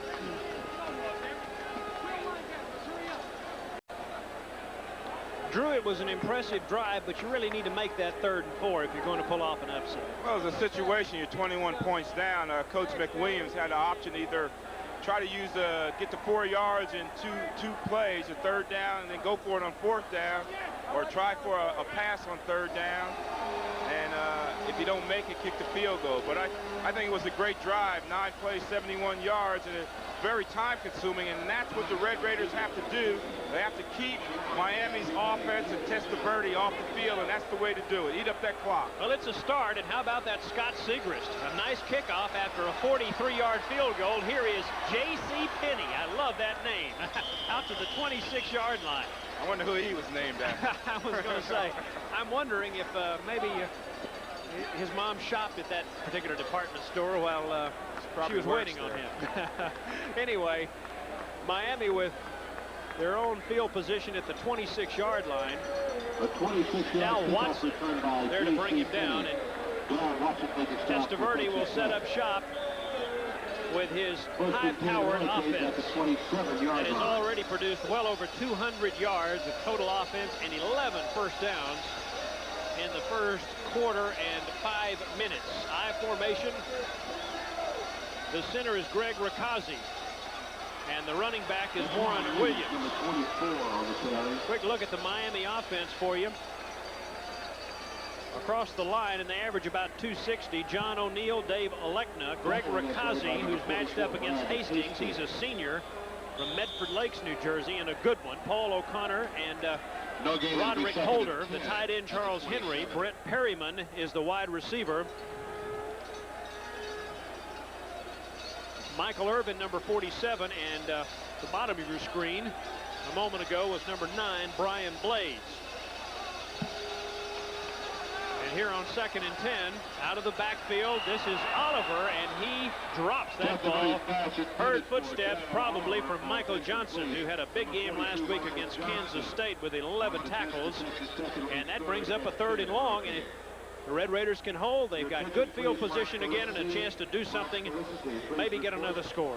Well, this is what they want to do. They want to slow down this Miami Hurricane offense, and we're getting some help by the Hurricane. Maybe they're getting a little too overconfident now, and now the time for the Red Raiders to take advantage of that, Bill. That's right. There's still a lot of time left in this football game. Testaverde off to a hot start with his teammates. He was 11 of 15, but now a big play. Good pass rush. Testaverde has his man Irvin. Oh my goodness, a tough pass and catch. Irvin right in the middle of the Tech zone defense. And that's what they didn't want to happen. An 18-yard gain, so the Red Raiders have them pinned back, and Testaverde showing why he is a Heisman candidate, and Irvin showing why he's so good as a wide receiver. Well, they had good pressure on Testaverde that time, but they gave Irvin the time to run the route. He came from left to right on the crossing route, and again, he's one of the top receivers in the country. The defensive backs, Eric Everett, Leonard Jones. Number 25 is Roland Mitchell. Merv Scarlock in the game, and Warren Williams with a carry on 1st down at right tackle. About 3 yards, Brad Hastings, who had 312 tackles coming in to this season. That is the most of any college football player in the country, the most tackles of any returning college football player, and he seems to have his best games against the good teams. He had 29 tackles. That's incredible. 29 tackles last year against Texas A&M and 25 against SMU. That is incredible. I mean, that's a busy night. He's already busy again this evening. 2nd and 8. Miami nearing midfield, and the Red Raiders needing to come up with a big play here and stop this drive. This is student body left with a sweet play that'll get them 3, maybe 4 yards. Red Raiders fight off the blocks nicely. Artis Jackson in there along with Leonard Jones, a 2-year starter. And here's a 3rd down and 3, and another chance for the Red Raiders to stop this Miami offense. Well, maybe the Red Raiders need to change up their defensive philosophy a little bit. Maybe throw a blitz in there, something to offset the Hurricane attack here. Eddie Kittle, number 93, is into the ball game. At the bottom of your screen is a defensive end. He had a good pass rush early in the ball game on Testaverde. 97 is Danny Schwertner. Artis Jackson, and coming from the far outside. The pass rush not there is the completion for another 1st down goes to Miami's Alfredo Roberts, the backup tight end, and Eric Everett was there to bring him down, but penalty flags back upfield. Let's keep our fingers crossed for holding. That's indeed what it is. Bring it back.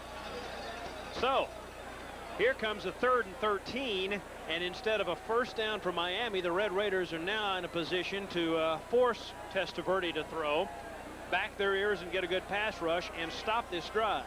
Well, now's the time when you really want to come with a blitz, whether it's your inside linebackers, your outside linebackers, or maybe even their strong safety or the rover coming in and putting that pressure on Testaverde. Give him something he hasn't seen so far. Make him think a little. The holding penalty takes it all the way back to the 42.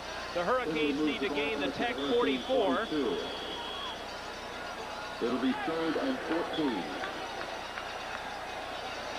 3rd and 14, 7:45 left to go here in the 2nd period.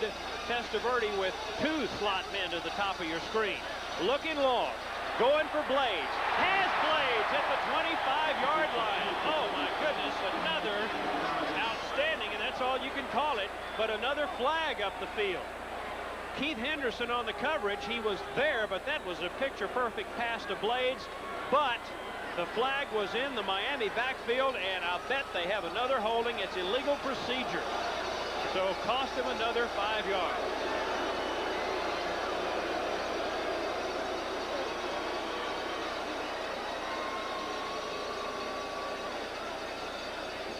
Too many men on the line of scrimmage. And the Red Raiders dodge a bullet there. Illegal procedure cost the Hurricanes 5. And now it'll be 3rd down and It'll be 19. 3rd and 19. Turnover time, Bill. What do you think? I think that's about time. I mean, Hurricanes keep completing passes to their guys. Maybe they can throw one to one of the Red Raiders right now. Let's bring one in, Red Raiders. Where's Boyd Cowan when you need him? He had the 83-yard return last week, and he had to have a picture with Drew Pearson this morning at the hotel. That may be his good luck charm. Irvin, oh, another completion. Boyd Cowan was there, but that was a picture-perfect completion 3 times in this drive. Testaverde facing 3rd and long, a 34-yard completion here 3 times, Drew, facing 3rd and long. He has hit his receiver on the dead run. He laid that one in there. Michael Irvin showing why he is one of the top in the nation, top receivers, and he caught a nice pass. They spread everybody out wide, let Michael Irvin work it to the inside. He now has 3 catches for 86 yards and 1 touchdown in this game. I don't know anything to say other than just tip your hat to Testaverde. He's got a fine arm, and the thing about it, it's so accurate. He laid that one right in there. I think I could have caught that ball. Warren Williams on 1st down gets it inside the 30.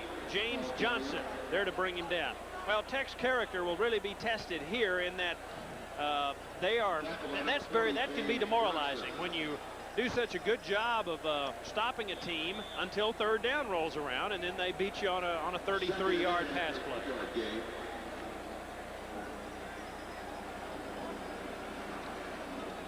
Top of your screen, wide receiver Perryman. Bottom is Michael Irvin, the dangerous one. 2 running backs, Highsmith and Warren Williams. They fake to Williams. Testaverde a naked bootleg. He runs for the 1st down and is driven out of bounds after a 15, maybe a 16-yard gain down to the 12-yard line. Testaverde, who is a good runner. Eddie Kittle drove him out of bounds, but fooling everybody. This is the old naked bootleg, isn't it? Well, Testaverde showing his versatility there. Look at that nice move there, and everybody thinks the quarterback, when he gets to that sideline, he's going to take it out of bounds. But Testaverde stepped inside. He fooled Roland Mitchell on the play and picked up a few extra yards. He's been timed in the 40-yard dash at 4.8. The fastest wide receivers go 4.3. So that is moving for a quarterback. And he's a big kid, about 6'3". 1st and 10 at the 12. Warren Williams, not much available for Warren Williams down there. Artis Jackson at 290 pounds says hello, and then rudely throws Warren Williams to the ground. So it's 2nd down and 10 to go for Miami with 6:09 to play in the 2nd period. Big Artis Jackson's playing a nice game on the inside.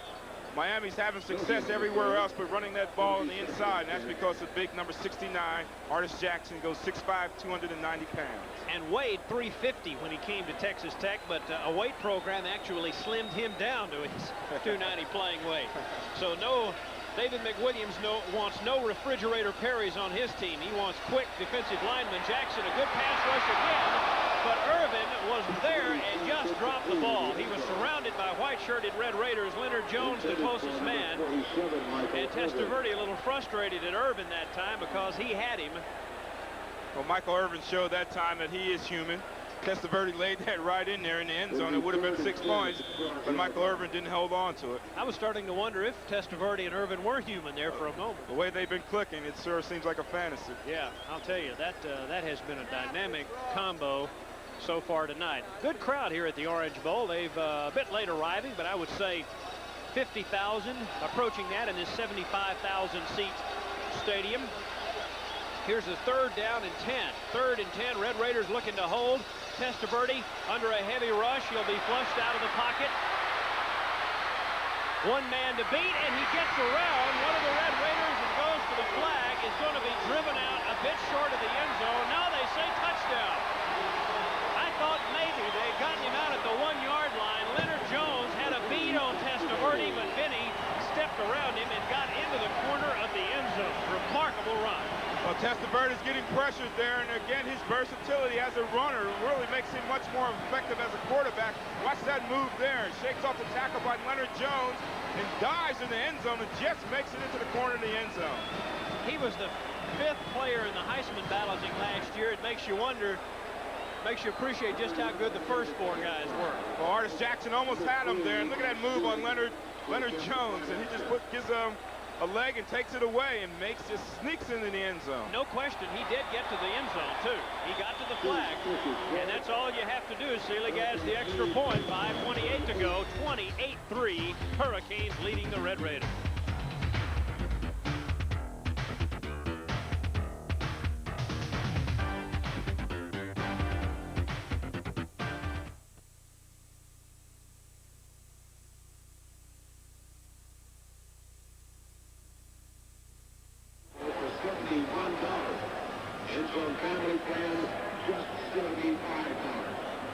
Yeah, I'm ready to play. Maybe Drew and I need to get down there and play.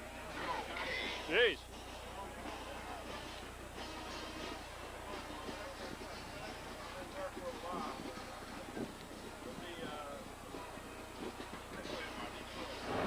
Ouch.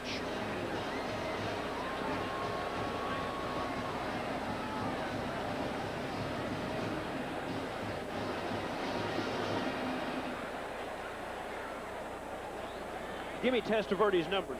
Give me Testaverde's numbers, if you will. The East End Zone Party, 1.5 hours before kickoff, and 1 hour after. All home game.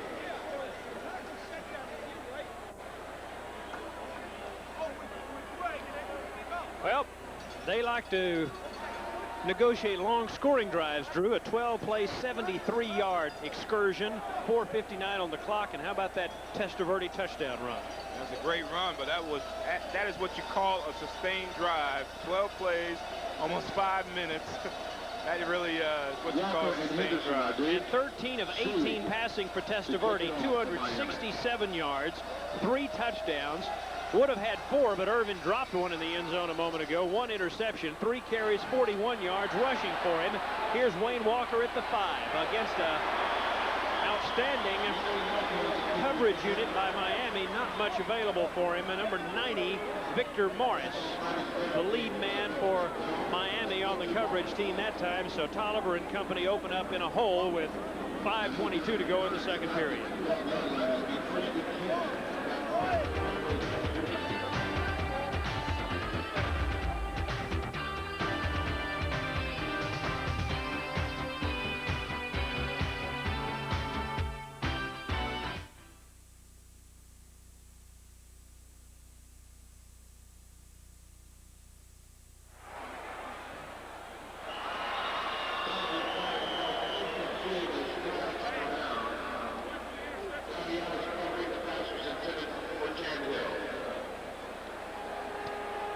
Well, the Red Raiders run a first down play. Tim Tannehill, the intended receiver out of the backfield, not able to get the pass, but a flag down. Red Raiders deep in their own territory at the 12 and a yellow flag, laying it dead in the middle of your picture.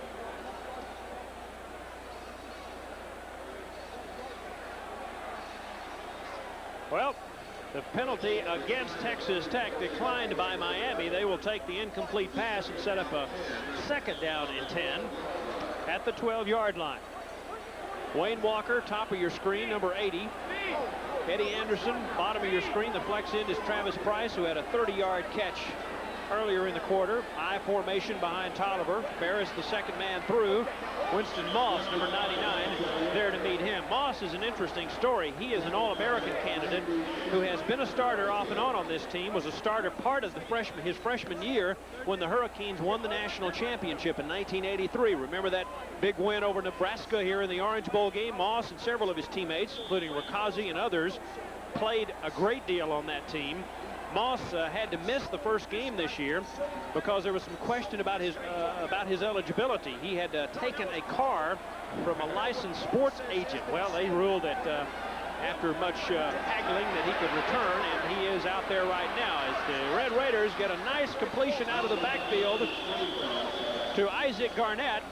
Good play out to the 29-yard line. Don Ellis brings him down, and that will move the sticks. And the Red Raiders, after the 12-yard gain, Drew, are moving the football if they can just put some points on the board. Yeah, they're moving it, but they got to put it all together, getting a play here and a play there. But let's put it all together and see if they can get a nice sustained drive going here and get on the scoreboard with a touchdown before the end of the half. Doing what the game plan called for, and that is to throw the short passes to the running backs. Now it's just a matter of continuing to eat up those yard markers. Tolliver, good protection again, into traffic, and a bit high for the intended receiver, Ferris, Irvin Ferris, the running back, and they just continue to use those backs. I like that game plan if they can make it work, and they have been able to move the football some tonight so far. Well, what Texas Tech is going to have to start doing is throwing downfield a little more to their outside receivers, because Miami's in a three-man pass rush and dropping the first wave of linebackers to cover the short zone and covering it up with a three-deep secondary. So Texas Tech is going to have to throw downfield a little more and try to hit those outside receivers. They haven't thrown to the outside receivers that much in this game. Billy Joe Tolliver, 7 of 19, 1 interception so far tonight. He was off to a slow start last week, and he tries the draw play this time to his running back, Clifton Winston, who gained over 3,000 yards as a high school player in Houston, and replaces James McGowan, last year's starter. Winston is the new starting fullback for the Red Raiders. Not a big guy, 5'8", 185. 3rd and 6 here as Perkins checks out of the game. 3rd and 6 at the 32-yard line. Red Raiders are well represented here tonight, as you can see. I like those 6 shooters he has on his hips there. He got to fire those a lot last week after touchdowns, Drew. Hopefully he'll be able to do that tonight. 3rd and 6. Maybe you should aim those 6 shooters at Testaverde. Here's Tolliver looking long, going for Price, and he is blistered at the 40, and they will call a penalty against the Hurricanes. Benny Blades, a needless shot at Travis Price. That ball way overthrown, and they do call the penalty against Blades, and I have to say that I agree with it, because that ball was about 10 feet over the head of Travis Price, who doesn't know where he is right now. Well, he thinks he's at home in his living room watching this game on TV right now. Probably wishes he were home watching it right now. But I know that feeling. That's why I know receivers like to catch the ball on the inside, but this time they come in inside. Tolliver lays it up, and of course the receiver has to make the effort to go for the ball, and that definitely is a late hit. How do you get up from something like that? You took a few shots in your day. How do you get up and come back in? Well, you need a scraper to scrape you off the turf. That's the best one. You remember your hardest hit ever? Yeah, playing against Kenny Houston with the Washington Redskins. He's a Hall of Famer now, and he hit me in a similar situation just like that. And you got up and played. Obviously, you made it. You lived. You're here tonight, right? Well, after I found out where I was and what I was supposed to be doing, got my senses back, then got back out there. Personal foul against the Hurricanes. They don't mark it as a spot of the foul call. The pass interference, which was in effect what they called there, wasn't it? The pass, no, a personal foul is what they call, because it was an uncatchable pass. It's a 15-yard walk-off, gives the ball to the Red Raiders at their 47-yard line. A 3-man Miami rush, and Tolliver looking into the flat. There's Ferris again, not able to hang on to the ball. Had it for a moment, but not able to control it, and it's a good thing, because it would have been a fumble had he been ruled to have possession. Penalties, Texas Tech has not been penalized yet. Miami, 6 of them so far for 50 yards. But with a 28-3 lead so far, they've been able to afford that with 3:16 to go. Well, let's see what the Red Raiders are going to do with a 2nd and 10 situation. I'm sure they're going to throw the football, but I'd like to see them go to those outside receivers, the Smurfs. Let's get those guys in the action. Well, 2 of them are in the game right now. Walker and Eddie Anderson. Thurman not in at the moment. Split backs. Garnett on 2nd down. Not much available to the outside as he's collared by Randy Shannon, a sophomore who started the opening game against South Carolina while Moss was still suspended. And he did a nice job of dragging down Garnett, who is a load at 225 pounds, 3rd and 8. Well, they elected to run in that situation on 2nd and 10, only picked up 2 yards, and now they have a definite passing situation. And let's see what Miami does with their defense. See if they try to blitz or stay with that 3-man pass rush front. It looks like they have the 3-man pass rush. No blitz shown at the moment here. I'm sure they expect. Oh, here comes Winston Moss. Giving chase. Out of the flat, though. On the screen is Garnett. Great call. Flag down. 1st down, Red Raiders, unless the penalty is against Texas Tech. A 15-yard gain. You think often about a clip in an open field situation like that, and that's what it's going to be. Ouch. All right, that hurts. That hurts. Well executed play. Trying to come back and help out the runner on the play, and he just got caught clipping. Well, Miami had 2 of those, or 2 penalties that hurt them on 3rd down a moment ago in their last scoring drive, but they were able to recover and continue to drive, and now Texas Tech will have to do the same thing. Look at the clip. Yeah, I think that was big number 75, David Stickles, on the play, and there was definitely a clip. Just got a little over anxious. Got to try to hold up sometime in that situation. Let the back make his move, and then sometimes that'll put you in a better position to make that type of block. Well, it's a 5-yard penalty against the Red Raiders. Makes it a 3rd and 8. Bruce Perkins, Eddie Anderson, Tannehill among the receivers. Tolliver gets a block from Garnett. A lot of time, wants it all. Looking downfield for Gray. Good coverage, though. 2 Miami Hurricanes around him, including Don Ellis. James Gray. That could have easily been a pass interference against Miami. Only thing on that, Bill, you might have had a face guarding situation, but the ball was laid up there by Tolliver, and Miami defensive players went for the ball, and they have every right in that type of situation to go for the ball as the receiver does. They called pass interference against Texas Tech, like you said, Drew, face guarding, because when the ball was up in the air, Gray just stuck his hands up, and the defensive guy has as much right to it as the offensive player. Right. Well, Gray turned into a defensive back on that play to try to avoid the interception, and he takes a penalty on it, but probably a good play. Here it is on the replay. He's using it. He's holding him down with one hand and trying to make the catch with the other hand, and that's definitely interference. Offensive pass interference. Well, this Texas Tech drive is going the wrong way right now, and Jamie Simmons will have to punt from his own 16-yard line. 2 of them for tonight for a 36-yard average. Perryman, the deep receiver, standing at his own 30. 2 minutes to play in the first half, and the ball is blocked. Winston Moss going after it. The ball was blocked by Darren Hardy. Make that Bubba McDowell, who came through and blocked the Simmons punt. I mean, he got all of that.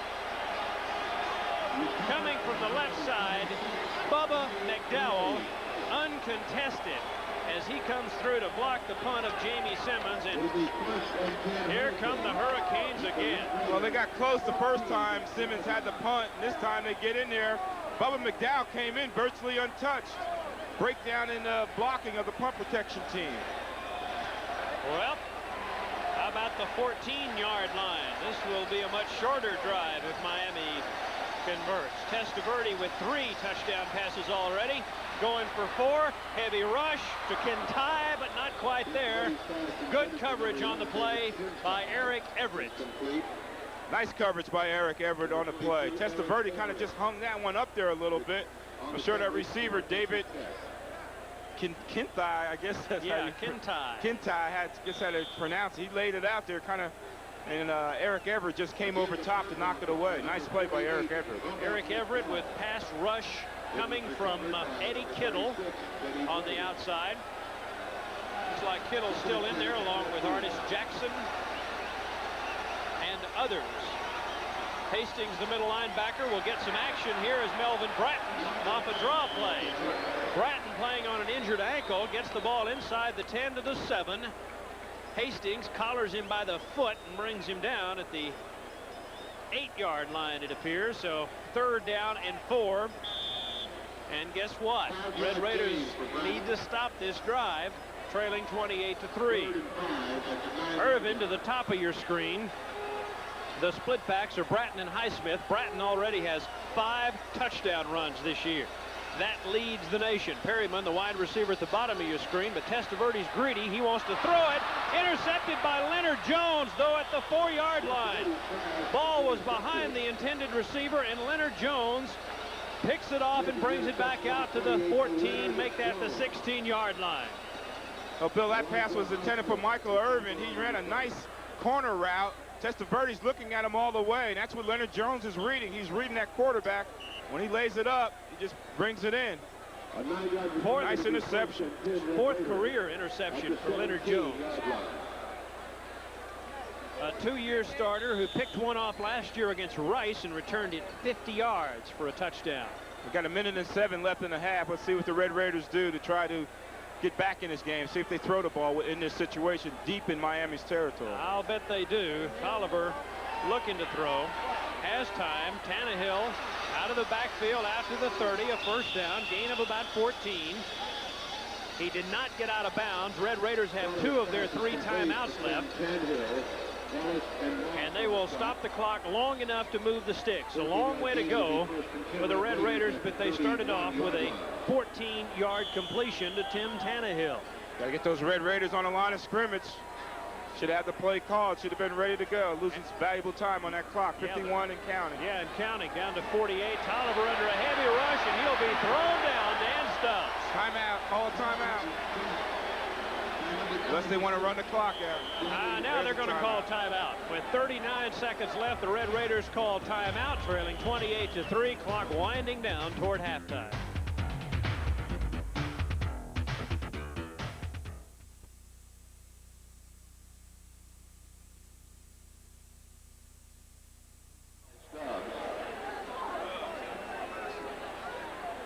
It'll be 2nd and 18 at the 23-yard line. Texas Tech has called timeout. Fans get involved. Share the experience. Join the Hurricane Club. Call 284-6699.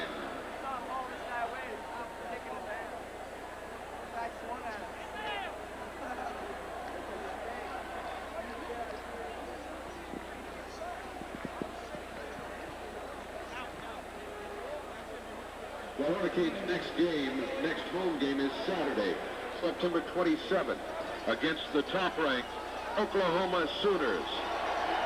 Tickets are available at all gas and selected seat outlets at the Hurricane Ticket Office. Call 1-800-GO-CANES. 39 seconds left to play here in the second quarter. Bill Coates along with Drew Pearson at the Orange Bowl in Miami, Florida. Second-ranked Hurricanes, 12 straight regular season wins, leading the Red Raiders 28-3, but the Red Raiders have the ball at their own 24-yard line. Second down and 18, not much time available. They complete the ball to Garnett, who is hammered. Will they call it an incomplete or a fumble? They say incomplete pass. Randy Shannon tattooed Isaac Garnett at about the time the ball arrived. And that will set up a 3rd and long. 3rd down conversions. Red Raiders not doing so well right now. 1 of 7 in the first half. And 3rd and 18 with 31 seconds to go. Texas Tech with 1 more timeout. They won't have to worry about it unless they complete the pass here. Tolliver, straight drop back, goes to Tannehill, but Shannon collars him again. Gets nothing. And another punting situation with 21 seconds left to go, and Miami may still have a little bit of time to do something here. They will call timeout, as a matter of fact. Miami calls timeout. They want to conserve some time. 18 seconds to go. They lead by 25 points.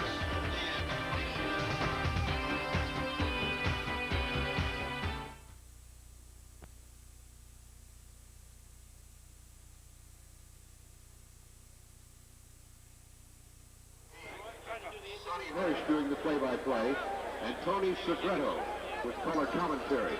Also carrying the game tonight, WVUM 90.5 FM with Will Sekoff calling the action.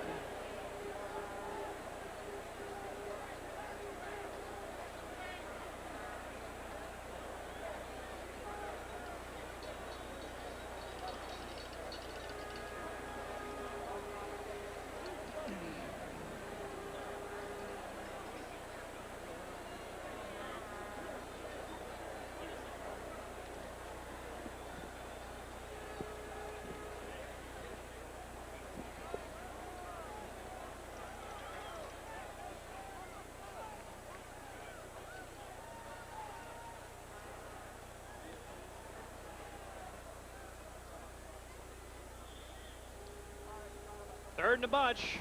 Make that 4th down in a bunch for the Red Raiders. Number 33 at their own 26-yard line, and so Jamie Simmons, who had one blocked last time he tried by Bubba McDowell, and we'll be watching number 48. You can bet the Red Raiders will be watching him as the Miami team jumps off sides. Winston Moss trying to break through. Miami not content to sit on this lead. They want to tack something on here with 18 seconds to go, so that'll give Texas Tech 5 yards to work with here and delay halftime a moment. We'll be talking at halftime with guests that include Dr. Lauro Cavazos, the president of Texas Tech, and Bob Swayze, chairman of the Texas Tech Athletic Council. Tim Chambers of the Red Raider Club, the Lubbock Red Raider Club, a fundraising organization for the athletic department. Drew and I will talk about what we've seen in the first 30 minutes of play, and so stick around. Simmons standing at his own 16-yard line. Here comes McDowell again. They pick him up this time, and Simmons gets the punt off to Perryman, who will call a fair catch at the 35 with 11 seconds to go. I'll tell you something, the way they have moved the ball tonight, 11 seconds is not out of the question. They've got a good field goal kicker, and Texas Tech is going to have to be a little wary here and not let anything cheap get away from them with 10 seconds to go. That's right, Bill. They have one timeout left. And when we see Testaverde come on the field and number 47, Michael Irvin, they need that big 20-yard gainer, and that might put them in good field position. Yeah, they want to avoid that 34-yard kick. Let's see. Blades, Irving, Perryman, the three wide receivers are in the formation. I'll bet you Vinny Testaverde throws it. He is. Good pass rush. Testaverde in some trouble, but gets it to Irving. He gets it to the 50. Will try to get out of bounds at the 45 with 2 seconds to go. That is not in field goal range for Selig. A 17-yard gain. You're watching the Hurricanes and the Texas Tech Red Raiders on KJTV Channel 34, Lubbock, Texas. Drew Pearson and Bill Coates, glad to have you with us here at the Orange Bowl. There is a Red Raider down at the 40-yard line. With 2 seconds to go, that appears to be Leonard Jones, who had a pass interception a moment ago.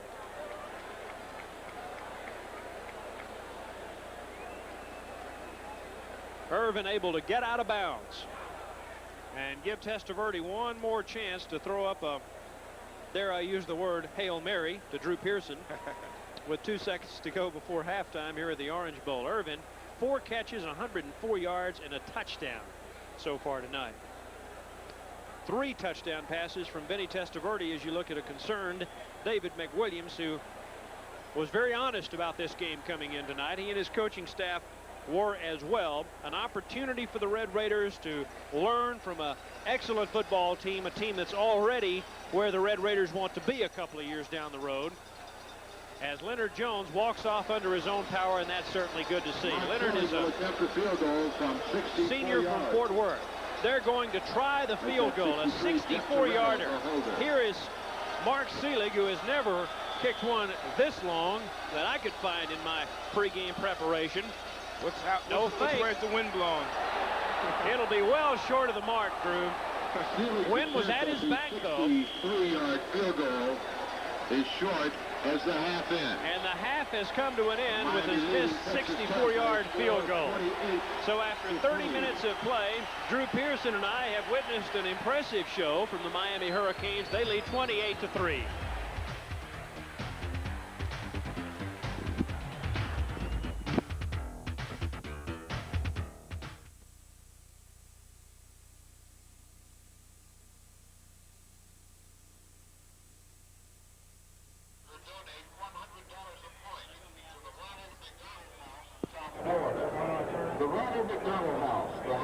On camera? Not on camera. Drew and I are, yeah, just you and me talking. What do you want to talk about? Just something that we can highlight. Give us Testaverde's numbers versus Tolliver's numbers or something like that.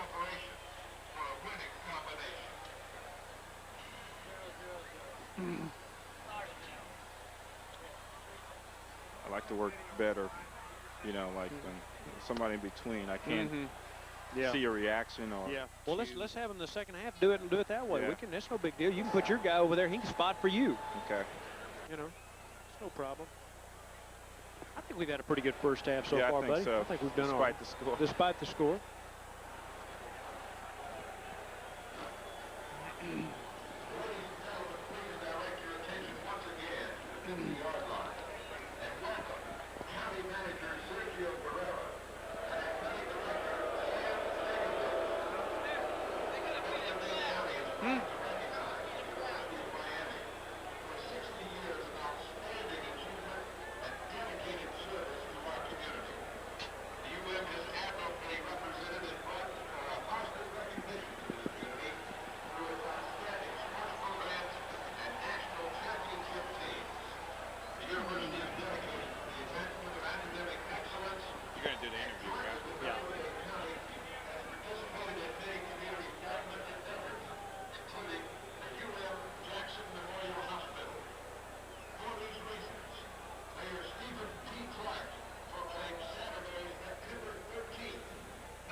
A Saturday night at the Orange Bowl in Miami, Florida. The second-ranked Hurricanes leading the Texas Tech Red Raiders 28-3 at halftime. Bill Coates along with Drew Pearson, and we've seen the Vinny Testaverde show.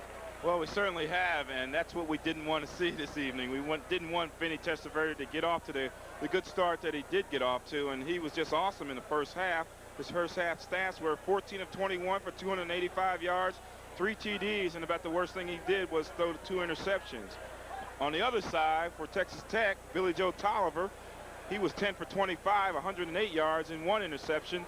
But the big thing, no touchdown. Yeah, and the 2 times that Texas Tech stopped Miami on drives, they were both by interceptions. The Red Raider defense has just not been able to control the Hurricanes so far, but still 30 minutes to go. Well, it's all, you know, it's been a combination of Testaverde throwing the ball, and then when you get ready to put a little pass rush to stop the passing attack, and then they go run the football. And Melvin Bratton is an excellent running back. And Highsmith was very instrumental in the first quarter, catching the ball and moving the ball. So it was a tough first half for the Red Raiders. They did get 3 points on the scoreboard, and let's just see what happens in the second half. Scott Segrist had a 43-yard field goal. Testaverde a 12-yard run. Touchdown passes to Charles Henry, Alonzo Highsmith, and Michael Irvin. All that adds up to a 28-3 Miami lead. We'll have guests and more at halftime in a moment.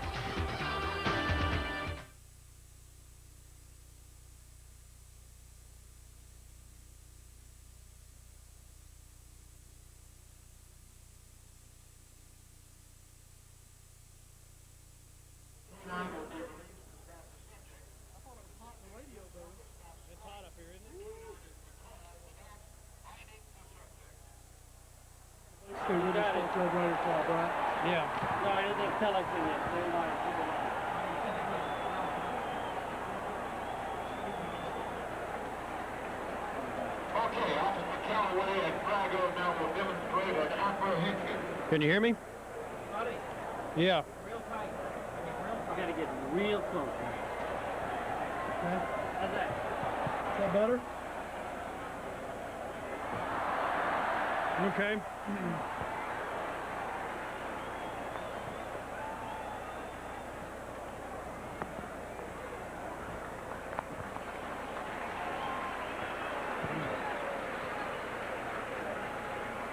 Okay, thank you very much, Officer Brian Callaway, K-9 Drago, and Officer Al Gomez. Can you hear me?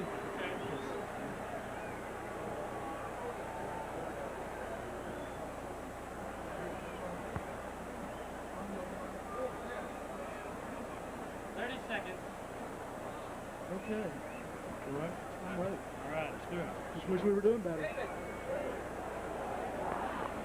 Testaverde's tough. Yeah, he's tough.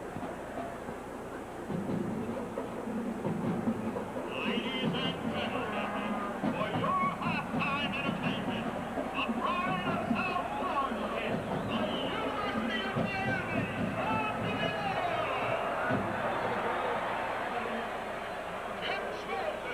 Halftime here at the Orange Bowl, 28-3. Miami leading the Texas Tech Red Raiders. Not the score we wanted when we started this broadcast. We're visiting, though, with Tim Chambers, who is the vice president of the Red Raider Club, the Lubbock chapter. Your organization is a support group, not for the university as a whole, of course it is, but mainly for the athletic department. Talk a little bit about that. Well, mainly I work West Texas, not just the Lubbock chapter for the Red Raider Club. And we have chapters in Amarillo, Midland, Odessa, Abilene, Lubbock. Lubbock's one of our best chapters, has shown the most growth in the last year. And that's right, the Red Raider Club is supporting all sports at Texas Tech, men's and women's, and we need everyone's support out there, regardless. All right, Tim. The contribution. All right, I'll let you make your pitch then. Tell us how we can join those in the Lubbock area and the West Texas area watching the broadcast tonight who are interested in becoming a part of the Red Raider Club. Well, mainly in Lubbock, they can just call our offices at 762-8680 and talk with our president, Gary Kimbley. He'll be glad to sign you up. Or another thing you could do, you could just go by the coaches' luncheon on Thursday at the Cocoa Inn. Every Thursday, David McWilliams speaks. We have membership applications there, and you can fill one out right on the spot and become an instant member. How did you get involved with the Red Raider Club? Well, I was on scholarship at Tech as Coach Meyer's basketball manager. back from 77 through 82, and I always had my eye on the Red Raider Club, and thought it was going to be an excellent way for me to help Texas Tech, because they certainly helped me. I know not just the football program, but certainly the basketball program. It's a well-rounded program at Texas Tech, and the basketball, we all know what they've done the last 2 years. That's right. I'll tell you, Coach Myers has done a tremendous job. We've got some great players, and we're really looking forward to this year. Okay, once again, just give them some idea of what kind of support you're looking for in the area, not only in the Lubbock area, but how they can go about getting the monies to you and what you do with that money once you get it. Okay, mainly the money we gather up goes mainly towards scholarships for men and women's sports. And they can call me in the Amarillo area. I'd be happy to talk to them. Just call Amarillo Information. I'm up there in that area for right now, then I'm going to be moving on to Abilene. So we're working West Texas. We want everybody to be involved. Our minimum membership is $25. That's our associate membership. And then our regular membership starts at $100. And then it just goes up from there. Memberships can be paid annually, semi-annually, monthly. Any way you want to pay it, we'll take it. And one thing I should mention, KJTV, Channel 34, is a new scholarship donor, bronze scholarship donor with the Red Raider Club, and we sure appreciate what they're doing for us. Hey, Tim, thanks for stopping by. We appreciate it. Thank you, Bill. I enjoyed it. All right, that's Tim Chambers, the Vice President of the Red Raider Club in the Lubbock area. He needs your help. We'll be back to talk to Dr. Laurel Cavazos, the President of Texas Tech, in just a moment.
Halftime here at the Orange Bowl in Miami. I'm Bill Coates. It's 28-3 in favor of the Hurricanes over the Texas Tech Red Raiders.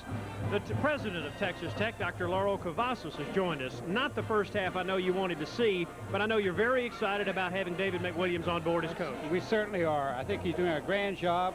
We have a ways to go, but we're going to turn it around. Talk a little bit about the athletic program in relationship to the university. I know you're a big supporter of Texas Tech athletics.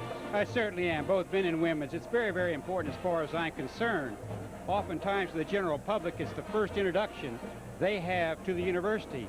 To us, I call it our common ground. That's where the university comes together, regardless whether men or women's sports. And people come together really to express something about our university. You had a couple of brothers play football, or one brother who played football here, didn't you? I had two brothers that lettered there at Texas Tech. And you're an alum. You've been the president since 1980 there. You have a special love for this school. We certainly do. It's a great university. I'm sorry. Go ahead. Well, it's a great university, and certainly it's a very unique university. Its diversity is unequal in the state of Texas. We're the only university in the state of Texas that has both a law school and a medical school on the same campus. An outstanding faculty. great students. So all of that comes together for a tremendous educational program. I know you have some strong feelings about the negative publicity that athletics have been getting lately.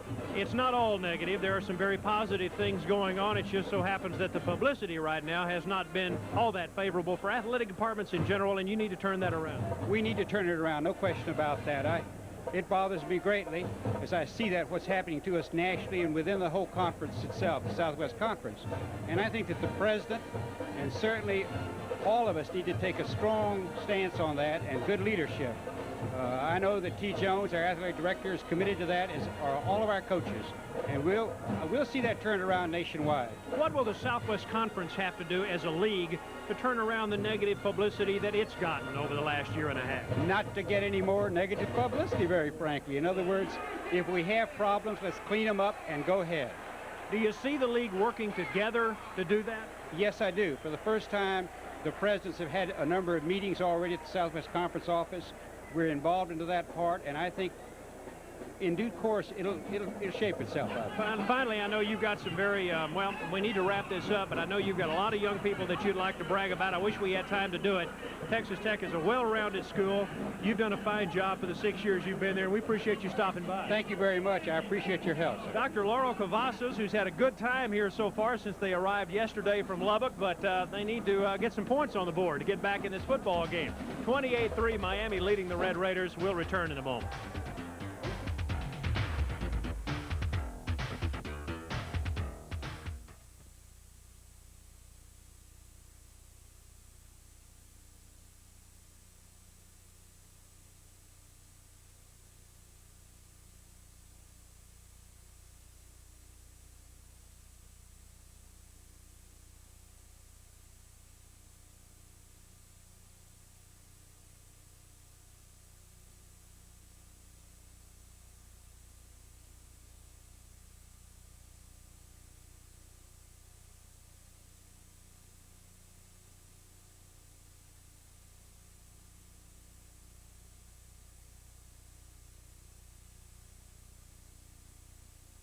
I'll throw you a quick question.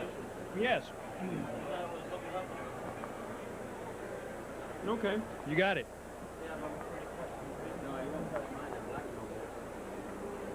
Yeah.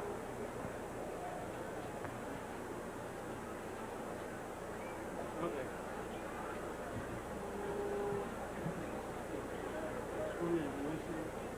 1 minute back. Pardon? Oh, okay.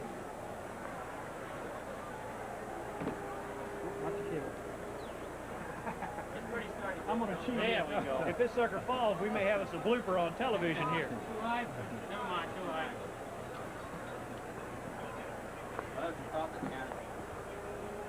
May we take that badge off? Yeah. The green badge will be totally black badge. You'll have a hole in your chest with that on green background there. Okay. Very close, guys. Very close. 15 seconds. Okay.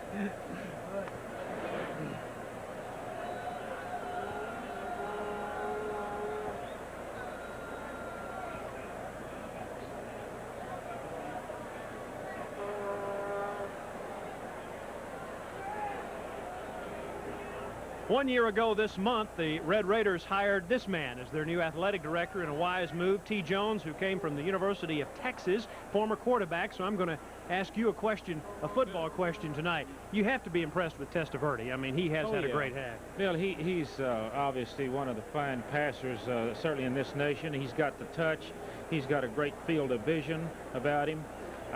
He's got great presence on the field, and he can throw it.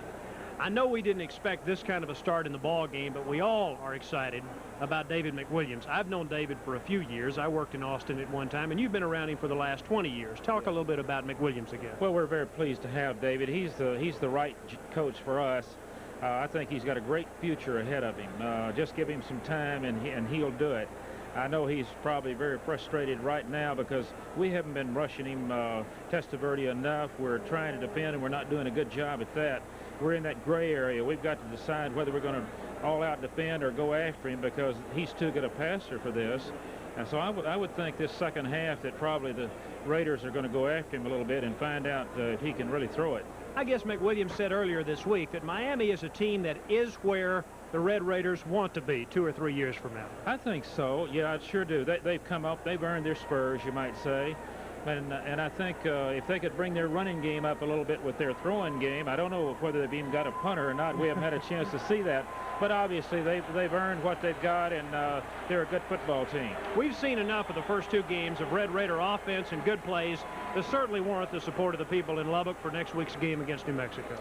Oh, that's right. We're looking forward to going back home and playing, and we are grateful for the support we have.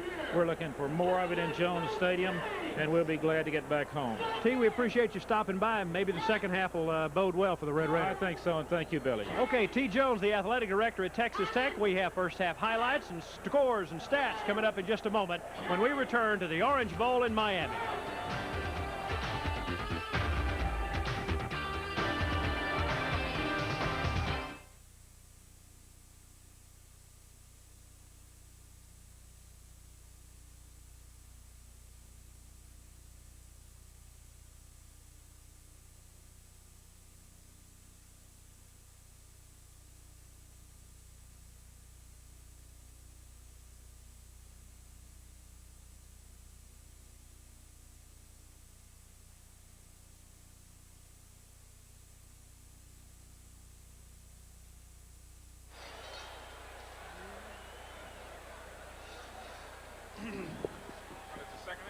Yeah, we're going to do highlights.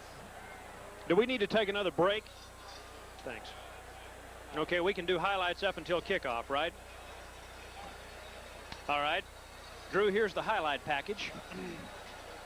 Do you know the scores? If you can't read it.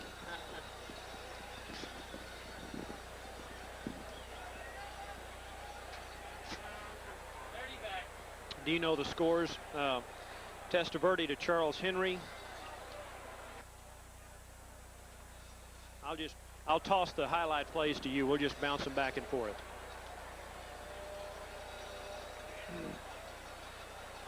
Charles Henry.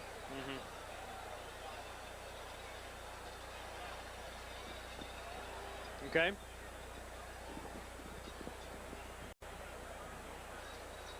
Well, it's a beautiful night for football here at the Orange Bowl, getting ready for the third period. It's been all Miami so far. They lead the Red Raiders 28-3. Bill Coates along with Drew Pearson, and let's take a look at what went on in that first half. A lot of it happened very early, Drew, and Mr. Testaverde was on target from the very beginning. Right, here's his first touchdown pass to Charles Henry. It's just an inside post route.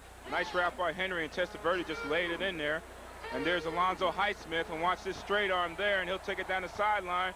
The big guy has some speed, makes it into the end zone, and that made it 14-0. He's a fullback. Miami. He's a fullback, right. And Testaverde once again gets that time to throw, and there's the interception for the Texas Tech Red Raiders. Merv Skurlock. Right. Skurlark with the interception. Another look at that. Well, that's a touchdown to Michael Irvin. And Testaverde again. Well, these receivers have nothing to do but catch the football when he lays it in there like that. No excuses when they're right there, huh? And Testaverde shows why he's a versatile quarterback. He bench presses 325 pounds, and that time he bench pressed a Red Raider and got in the end zone. Well, look at him juke the tackler there. That's the impressive thing. That's a move of a halfback, isn't it? Yeah, that's a great move. That's a nice move, and it showed a lot of power on that play and ran right through Leonard Jones. And this really hurt the Red Raiders late in the second quarter. Well, McDowell comes in untouched, and he just blocks the punt from Simmons. And those are the highlights for the Miami Hurricanes and kind of lowlights for the Red Raiders. Yeah, I was going to say, unfortunately, there are not many highlights to show from the Red Raider point of view. They had a 43-yard field goal from Scott Segrist, a good-looking drive that really Texas Tech, quite honestly, needed much more out of than a field goal. They've been into Miami territory 3 times in the first half. Just haven't been able to punch it in. Here's Keith Henderson, who once led the nation in kickoff returns. Has an opening, but only gets to the 20. Briefly, he had an opening, and a flag flies after the tackle. Now, it'll be interesting to see what they come up with here. Well, Miami has an excellent kickoff coverage team, and what the Red Raiders need to do is try to take that kickoff straight up the field and quit trying to you know, get to the outside with that kickoff coverage. Wow, flipping against the Red Raiders, and that'll set them back a little bit further. Testaverde passing in the first half was 14 of 21, 283 yards, 3 touchdowns. Billy Joe Tolliver, 10 of 24, 102 yards, no touchdowns. He was sacked once. Price and Tannehill, 2 catches each. Irvin had 4 catches, 104 yards for Miami. Highsmith, 4 catches, 103 yards for Miami. They had well over 300 yards of total offense, about 350 to 126 total yards for the Red Raiders. Those stats, sometimes the stats don't tell the story. There they do. Tolliver from his own 2-yard line, almost intercepted. That is the backup middle linebacker starting tonight, played the entire way. Bernard Clark. Travis Price, the intended receiver. Red Raiders lucky there. They have a great defense. They just don't get enough credit, but Miami does play outstanding defense. Well, that time Tolliver threw the ball in the crowd. He should have never thrown that pass in that situation. Should have just waited and maybe waited till the receiver came open later. He had time to do that, but they're lucky they didn't get intercepted on that play. The quarterback is Tolliver. Isaac Garnett, the fullback. In motion is Irvin Ferris. Draw play Garnett. Tries to circle out of the backfield, but Phil Hawkins is there to drag him down for about a 2-yard loss. Bill Hawkins, who is a starter on the defensive line, a sophomore from Hollywood, Florida. There to bring down Garnett, setting up a 3rd down and 13. The wide receivers, Eddie Anderson in the game, along with Travis Price. Tim Tannehill normally starts at the flex end. Wayne Walker, number 80 to open the second half. Along the line, David Stickles, Jeff Keith, Mike McBride, Chris Tanner, and Aubrey Richburg, the starting offensive line for the Red Raiders. Tanner's a good one, has his hands full against Jerome Brown. They run right over Tanner that time, get some of the yardage back, but not much. A conservative call by the Red Raider coaching staff there because they were pinned so deep in their own territory. Ferris not getting much, and here's a punting situation for the Red Raiders. Well, Miami's defense is starting to show their stuff. You know, they were really tough in the first 2 games for the Hurricane against South Carolina and Florida, and they're going to make it tough for the Red Raiders the rest of this game, I'm sure. Those 6 sacks against Kerwin Bell are very impressive because he runs well, the Florida quarterback, but they nailed him last week. And Simmons, the punt off the side of his foot, downed at the 36 by Johnson. And Testaverde has a lot of field position to work with here. Just underway in the second half. 28-3 Miami leading the Red Raiders.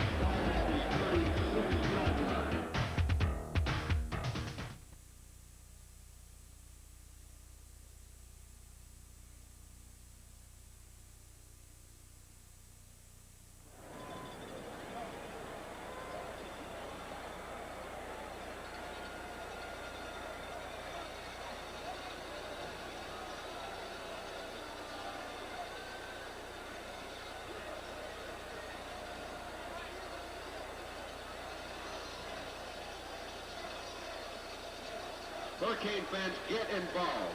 Share the experience. Join the Hurricane Club. Call 284-6699.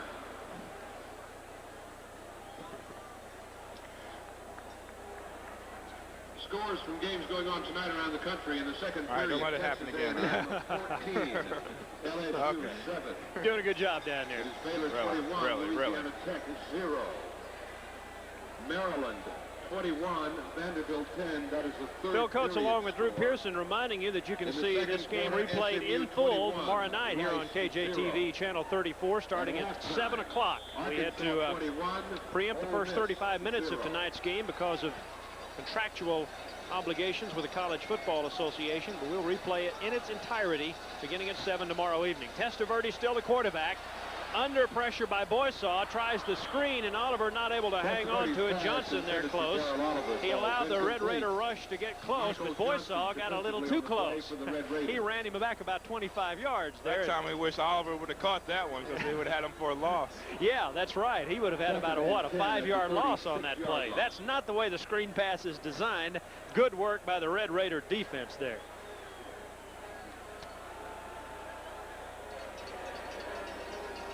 Second and 10, 13:23 to go here in the third quarter. My formation behind Testaverde. 3 touchdown passes. He's scored 1 so far. Showing blitz, the Red Raiders don't. Bratton off the right tackle gets good yardage. Ball on the natural surface, but Bratton was down before the fumble. Texas Tech has not played on natural grass since 1983, I believe. The first game, 84. Of course, all the teams in the Southwest Conference have artificial surfaces. It has been that long since the Red Raiders have played on natural grass. It'll be their only game on natural grass this year, and I'm sure they're glad about that. Yeah, get out of this stuff. Although most football players seem to like it. The Jones Stadium has the artificial surface, of course, as well as everybody else in the league. Another screen pass, and Testaverde again had number 88, Ricky Boysoff, all over him back there. And he tried to hit Oliver again and again missed him. Here's 4th down and 6, and for only, and correct me if I'm wrong, for only the 3rd time tonight, the Red Raiders are having to have held defensively, and this will be the first punt of the evening by Jeff Fiegels. If he punts, now this will be a field goal. Okay. Well, I was hoping that maybe we'd get to see the punter. This is a 48-yard field goal. They're not going to try for the coffin corner. They'll use Seelig on the long field goal attempt, and that one's up, and it looks pretty good. It is. Everything working tonight for the Red Raiders. For the check that for the Hurricanes, they now lead 31-3.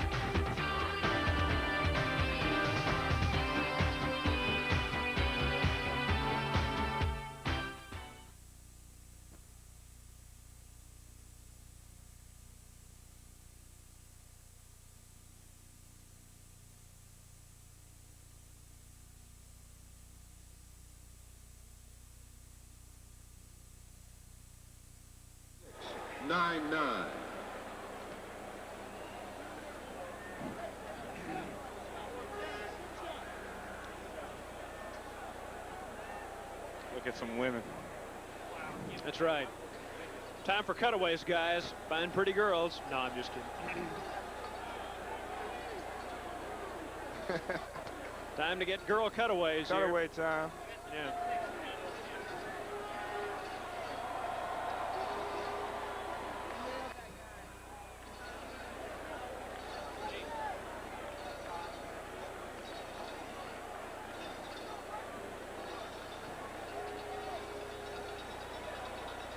(31-3). Miami leading the Red Raiders following a 48-yard field goal by Mark Seelig.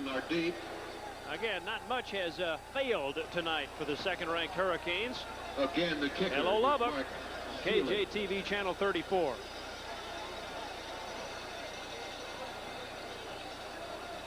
And there are Miami Texas Tech fans in the stands and some mighty pretty Miami cheerleaders. In fact, we have been admiring them all night long, Drew. You have, Bill. Oh, okay. Just me. Okay, here we go with Seelig's kickoff, and this is Wayne Walker 2 yards deep. And he'll go to 1D, and the Red Raiders will have 80 yards to drive here, looking for their first touchdown of the night.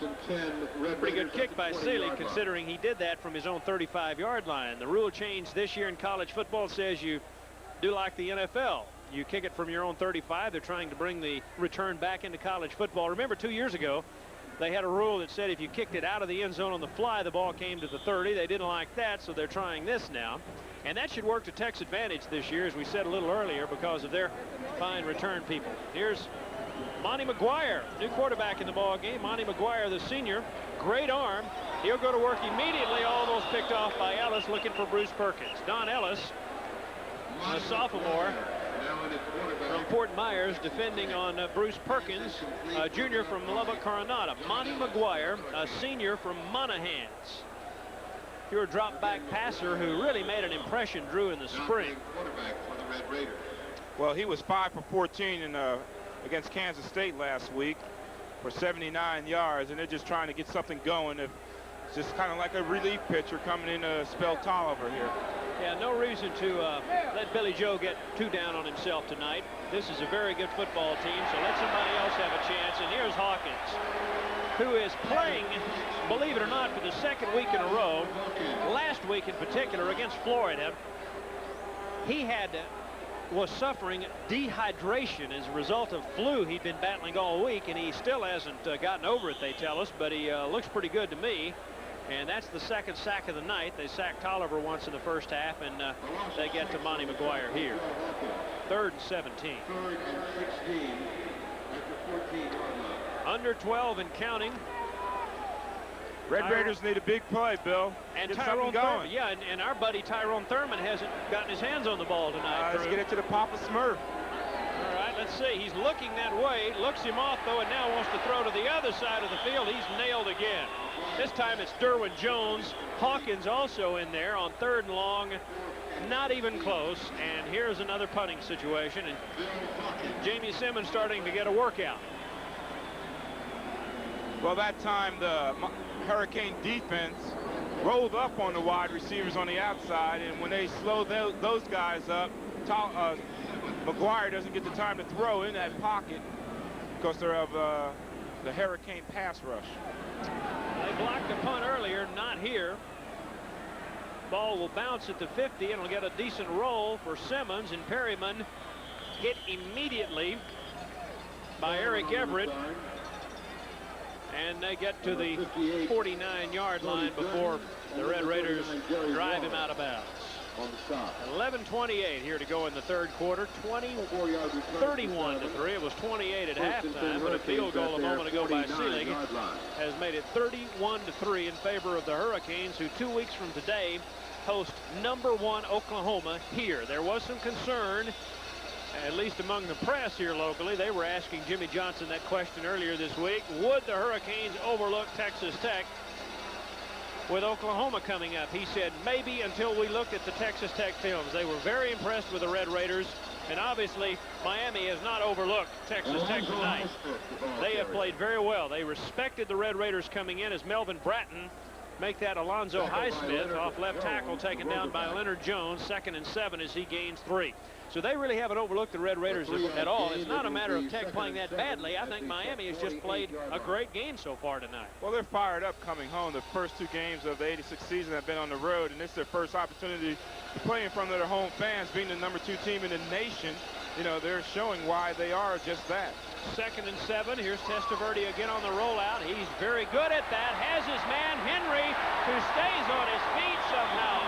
He was drilled at the 28-yard line by Eric Everett. I mean, hit hard, about hip high. 33-yard gain. Henry caught a touchdown pass a bit earlier in the game, and oh, he looked very impressive that time. Oh, it's a great catch. Great throw by Testaverde, going to his left, throwing back across his body, and look at his catch. He gets smacked there. He stays on his feet. That's the incredible part of the play. He got hit, and he stayed on his feet and still held on to the football and picked up some big extra yards. 10:36 to go in the 3rd, and here come the Hurricanes knocking at the door again at the 19-yard line. Split backs. Here's Bratton. He has 5, looking for 6 touchdowns, but not much available for him that time as he's driven out of bounds over there by Gary Warren. The linebackers for the Red Raiders include Gary Warren, Michael Johnson, Brad Hastings in the middle, Eric Everett shaken up on the near side of the field. Eric Everett is down. Melvin Bratton came around that corner and just laid a forearm on Eric Everett. Everett probably rung his bell a little bit on that play. Yeah, he's having some problems right now. Everett, a very good player. His older brother Thomas was an All-American at Baylor. Miami leading Texas Tech by 4 touchdowns in the 3rd quarter.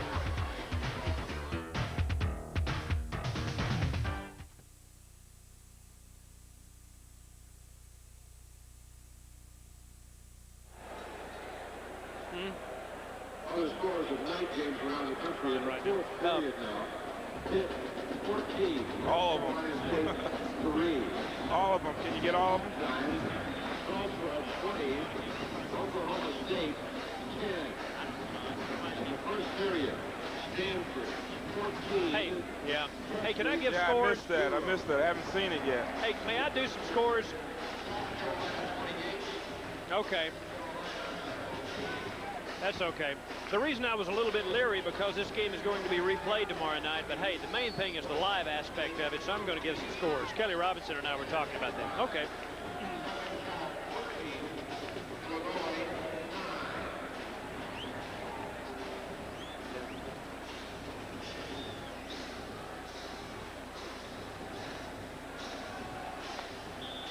We've been given some scores from around the Southwest Conference. We'll pass those along to you a bit later on in just a moment. It's 2nd down and 9. Hurricanes knocking at the door. Swing pass to Highsmith. He already has one touchdown. Give him another one, although there's a flag down. Highsmith from 19 yards out. I'll bet there was a clip. Or a low block, perhaps, by one of the Miami Hurricanes. We'll take another look at it. Highsmith has hands on hips. He knows what's going on out there. Melvin Bratton, the lead blocker out there, and let's see, Drew. Well, they kind of threw the block before he caught the football. That's what I think the play was, or unless it was a clip after that. But that's the same play they were using in the first quarter. Oh, no, touchdown. It's good. Well, that surprises me. I don't know what the penalty was on that play. We need a clarification on that. It sure looked like on the replay at the bottom of our screen that Boyd Cowan had been clipped down there by number 5, Melvin Bratton. Why did they throw the flag? They haven't given an indication. No, they sure haven't, have they? Well, that's interesting. And quite frankly, I'm a little bit at a loss for that one right now. It might have been an inadvertent penalty flag. Maybe so. That's the only thing I could think of. 37-3. At this point, it doesn't seem to make a whole lot of difference. And Seelig kicks that one up and over the screen behind the goal post. It's 38-3. 10-17 to go. Highsmith has his 2nd touchdown catch of the night. Here's another look at it. Testaverde drops back. He gets the pass rush. Just lofts it over all the defensive players' heads. Here's Highsmith all alone. He goes in the end zone virtually untouched. From 19 yards out. He had a 19-yard catch earlier, though. I make that a 51-yard catch in the first quarter. That's the 4th touchdown pass of the night for Testaverde. A 4-play, 52-yard drive, a minute 11 consumed on the clock. Last week, Testaverde was 12 of 25 for 161 yards, a touchdown and 3 interceptions, way below what he normally expects. And again, he's under some pressure this year, not only to win, but he's expected to contend for the Heisman. So he certainly needed these numbers. 16 of 25, 330 yards, 4 touchdowns for Vinny Testaverde so far. That sounds like a whole day's work. Get him out the game. Let's get him out. Get the backup sometime. Well, I was going to say, now, 2 weeks ago against South Carolina, Drew, they played Testaverde in the 4th quarter of a game in South Carolina when he was leading 34-0. And Jimmy Johnson said, they asked him if he, why he tried to run the score up, and he said, well, I'm going to leave my guys in and allow them to get ready for the tough schedule, even if it means leaving them in for the 4th quarter. That's a little bit controversial, but he did it anyway. Well, and also they have a 2-week layoff. They don't play Oklahoma until the 27th, so probably wants to give them some game action. Well, anyway, we'll wait and see if he comes back a bit later. Here's Keith Henderson, gets it out to the 25-yard line. So Tech will set up shop at their own 24 with 10 minutes and 12 seconds to go here in the 3rd. Let's pass along some other scores for you. And the other Southwest Conference teams are doing very well tonight, but against much lesser opponents than this one. A&M is leading LSU. They're a good team and doing it in Baton Rouge, 14-0. Our last report on that game in the 2nd quarter. 2nd period in Waco, it was Baylor leading Louisiana Tech 21-0. Likewise, SMU over Rice 21-zip in the 2nd, and 21-0 Arkansas over Ole Miss at the half. Monty McGuire, the quarterback. Isaac Garnett off left tackle, gets 5. Advances it out to the 30-yard line. George Myra Jr. into the ball game. The normal starting middle linebacker makes the tackle again for some reason, and we were not told why. He did not start tonight. He is the son of the former All-American George Myra Sr. Veteran football fans back in Lubbock will probably remember Myra as a quarterback here and in the NFL and in the Old World Football League for a few years. 9:40 to play in the third, 38-3. Bill Coates and Drew Pearson with you. Happy to be here, looking for something positive for the Red Raiders here in the final quarter and a half, and they get good yardage from Clifton Winston. And that'll set up a third down and make that a first down. I believe did Texas Tech move the stick? Yeah, I think they did. That's going to be a first down, Red Raiders. Good job there. A 4.5-yard gain for Winston. And they continue to march the football here. Look at that stat. Well, that's important, Bill, because we know how much the Red Raiders attack, offensive attack, depends on their passing ability. And they haven't had the production today with only 102 yards to this point in the passing game. Monty McGuire will try to add to that, looking for Tannehill, who had it for a moment. But Kevin McCutcheon, the senior strong safety who's playing in place of the injured Selwyn Brown tonight, who's out with ankle problems, separates him and the ball at the 45-yard line. Well, that Tannehill's been taking some tough shots tonight. They're laying that ball up to him. He's trying to make the effort to catch the football. He's a former quarterback, so he knows that he has to get that ball down, and he's making every effort to try to catch the ball, but these Miami Hurricanes are really tattooing him. 8 receptions for 82 yards last week against Kansas State. McGuire again. Good protection. Goes out in the flat for Price, about 25 yards downfield, and the other flex end not able to hang on. He made a good effort for it. Same play, Bill. Yeah. Same play, just a different guy. Not a bad idea. Go to the same place again. Well, it's open. They just got to get that ball into him. They're not executing. The play is there. They're just not executing. Looks like they're going back to the same game plan that they started out the beginning of the game with, trying to throw to the flex end. Here's 3rd and 10 for the Red Raiders. Walker, top of your screen. Eddie Anderson to the bottom. Draw play, Irvin Ferris. Miami having none of that trickery.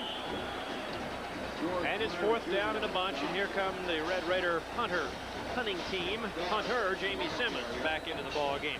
Last week, 55 passes against Kansas State.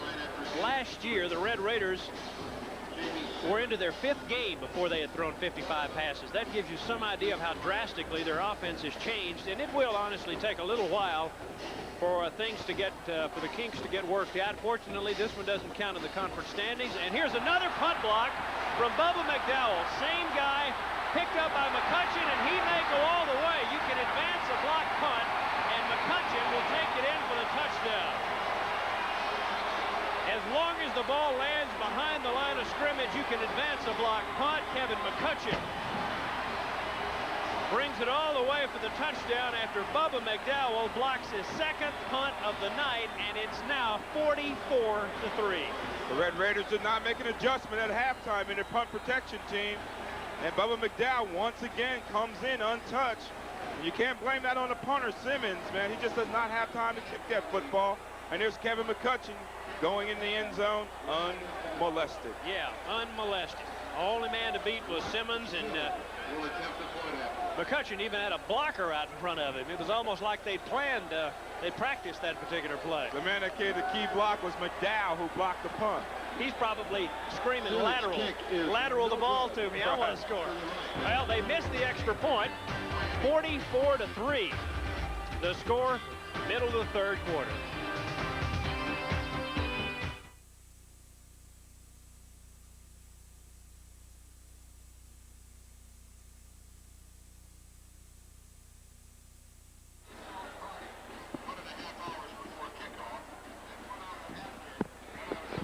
Do what? Yeah, sure.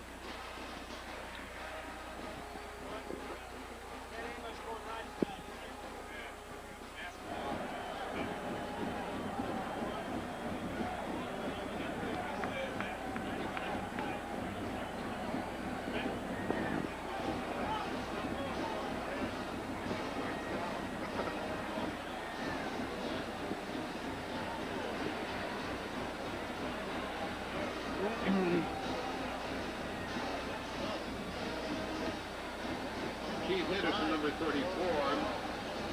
Wayne Walker, number 80. The deep receivers for Texas Tech. Again, Mark Seelig will kick off.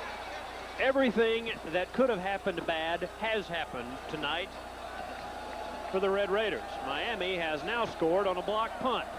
They have 4 touchdown passes from Testaverde, a touchdown run from Testaverde, and a block punt by Bubba McDowell, picked up by McCutcheon.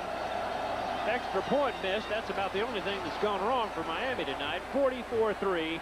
Selig's kickoff carries Wayne Walker about 6 yards deep. And bad field position again for the Red Raiders. They've had lousy field position most of the night. University of Miami, Texas Tech, in the city of Miami. 8:16 to play, middle of the third quarter. Actually, not quite middle of the third here at the Orange Bowl in Miami.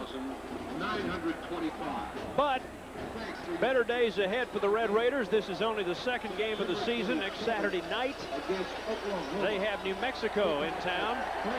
Tickets available for that game in Lubbock. Starts at 7 o'clock. Be there. This man needs your support. He has a good plan for the Red Raider program, and hopes to, in a couple of years, reverse scores like this one. And I think he can do it. Here's Monty McGuire out into the flat, and boy, Miami, man, they smell blood right now, Drew, and they're just laying the wood on the Red Raiders. Well, they certainly are. Their defense is really playing heads up.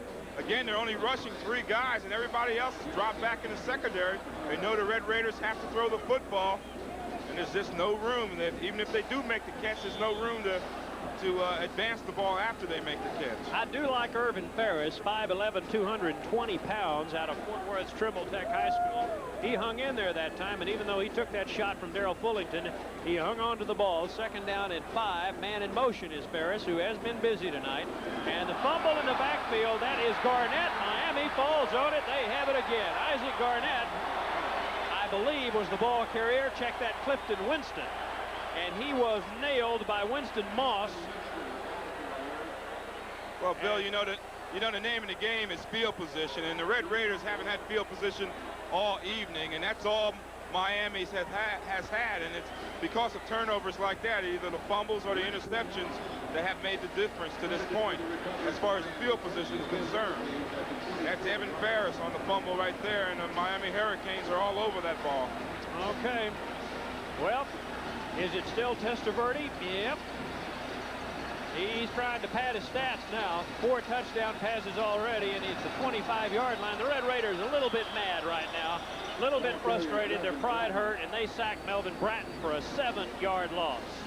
Well, they're showing that. Yeah, they're showing some pride now, and that's what you got to play for in this situation. You're down 44-3, and there's really no chance of you to get back in the football game. But you kind of learn from experiences like this, and of course, not laying down in a situation like this is something that could be positive for your football team in the long run. Absolutely. The backup left tackle, we'll try to talk about him in a little bit, is 6'8", the Miami backup tackle, number 78. He's a former basketball player.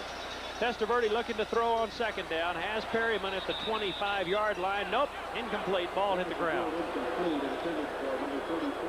Well, Miami's still throwing the football. I like to see them just run it. They got 2 great backs in Bratton and Highsmith. Let them get some work. We know what Testaverde can do. Yep. But again, I guess, Drew, when you've got a publicity machine trying to get you a Heisman Trophy, and you see the opportunity to pad your stats, it seems like that's what they're trying to do right now. Well, that's what they're trying to do, and that definitely was not a catch. The ball hit the ground. Here's another ISO. That's what we used to call a zoom route. Come inside and try to make the catch for a short gain, but it hit the ground first. 3rd and 18. I'll bet Texas Tech has a good rush here. They do. But Testaverde able to scramble. He's got a man wide open. Perryman out of bounds at the 10-yard line. Had his foot out of bounds. Well, Testaverde, he sets up. He feels a little pass rush. This was what makes him a good quarterback, because he can get out of that pocket, and he throws very well on the run. But the receiver that time, Perryman, was out of bounds. Lack of concentration on Perryman's part. He should have known where that sideline was, felt it a little bit, and not make the catch out of bounds. He's wide open. You worked with a quarterback who could hit you on the sideline pretty well. Roger and you had a little I don't know, it was you could just sense each other, couldn't you? Yeah, we had a good feel for each other, and that came with a lot of hard work. That's something that just didn't happen. A lot of hard work, and it paid off in our timing. Well, maybe it will in the long run for the Red Raiders as they get their passing game together. Miami misfires on their drive, and here's a field goal attempt of 39 yards from Selig, but some jumping early on before the snap. 6:35 to go in the third period. I think we had a delayed game there. I think the clock ran out. To get in time to get the playoff. A 25-second clock used in college football. It's at the corner of the end zone. Behind the Miami players as Tech looks at it, and to the top left of your screen is Testaverde, and the offense looks at it. That was a delay of game. So they move it back and now make it a 54-yard field goal attempt here from Selig. Low driving kick. It's not going to be there. Now they had a missed connection on from the center snap to the holder. The holder bobbled the ball, and that threw off the kicker's timing on that play. And good field position here for the Red Raiders, and now we'll get another indication. Offsides, Texas Tech. I didn't see the flag. It's way across the field. I didn't see the flag that time, and they're going to do it again. Give him another shot at it. Oh, my goodness. Well, the old saying, the old cliche, when it rains, it pours, and that's what's happening here in Miami. Yeah. The hurricane is blowing in. That's right. That's right. The hurricane has blown in, hasn't it? That's right. Hurricane Testaverde has swept through the Orange Bowl tonight. You can see on that replay that the holder fumbled the snap, and they're getting another shot at it. Hurricane Vinny put out the storm warnings. This is a 49-yarder, and Selig will get another crack at it. That one's up, and that one may be through. It will be. Oh, just cleared. 49-yarder. He misses one. They call a penalty. He comes back and kicks another one, and it is now 47-3. Miami leading the Red Raiders. Stars and Stripes Cinema starts next Sunday, and every Sunday it runs at 7 o'clock on KJTV 34. Stars and Stripes Cinema, war movies to be seen. KJ Television, Channel 34, Lubbock, Texas, and Drew and I are delighted to be able to bring this game to you tonight, along with the help of a lot of good folks back in the Lubbock area. The home of KJTV, Channel 34, Lubbock, Texas. 47-3. The second-ranked Hurricanes have led since the first drive of this football game. They went right down the field. Testaverde to Charles Henry, and it was off and running for that young man tonight, and that's what we've got right now, Drew. Yes, we do. And, you know, Miami came out. They wanted to prove that they deserved the #2 ranking. They're playing their first game this season at home, so they were really fired up. This crowd still is fired up. The student section over to our right from our booth here, they're still playing, yelling, and just having a good time. Yeah, a good time to be had by all if you're a Miami fan tonight. If you're a Tech fan, only to look ahead and try to accentuate the positive. One positive, again, that I've seen tonight, pretty good pass rush on Testaverde, but he has been able to scramble out of the pocket. Irvin Ferris has looked very good tonight. Tolliver in spurts looked good in the first half. Red Raiders were able to move the ball a couple of times in the first half, but not able to punch it in. Still haven't scored. They kick it to Wayne Walker. Walker comes out. Not much room. Not much to be had on the far side of the field. Well, Bill, you're not going to get much going east and west against this Miami kickoff coverage team. You got to go north and south with it. Dave Stafer brought him down, and the flag shows clip, Drew, and we were talking about it a moment ago. Bad field position all night long, particularly in the third quarter so far for the Red Raiders. Yeah, that just adds to the woes, and when you have to start inside your 10 almost on every possession, then there's really not much your offense can do. It's just a tough situation when you're backed up in a hole like that. The largest margin of defeat for the Red Raiders ever, 1949. Texas beat them 43-0. If this score stands, this will be the worst defeat in Red Raider history. And this is still the third quarter. And this is still the third quarter with 6:18 to go. Let's see if they can get something going now. They need to score. That's you would hate to see them leave the Orange Bowl tonight without a touchdown. I'd like to see something on the board from Mr. Monty McGuire, the senior from Monahans. He has wide receivers in the picture, including Tyrone Thurman, who has been shut down tonight. Throws it to Garnett coming across the middle, and Isaac gets about 8 yards before Myra drags him down. Bill, I believe, other than a couple catches by the flex ends, I believe the wide receivers as a whole have been shut out. The Smurfs have been totally shut out. We'll check that with our statistician, Paul Newman. Yeah. I only can remember one pass thrown to the outside, and that was to Walker out there, who caught a 38-yarder last week. Obviously, they had the Red Raiders well scouted. No, the wide receivers have not caught a pass tonight. They've tried it. It's been backs. It's been running backs and the flex ends. Good point. And a timeout by McGuire. Facing a 2nd and 3, he wants to go over and talk to the offensive coordinator, pinned way back at his own 14-yard line. Well, let's recap for you again some of the scoring. And Testaverde started it off with a touchdown pass to Charles Henry. Then he hit Alonzo Highsmith in the first quarter. This was all the first quarter. They had 11 first downs in the opening period. That is remarkable.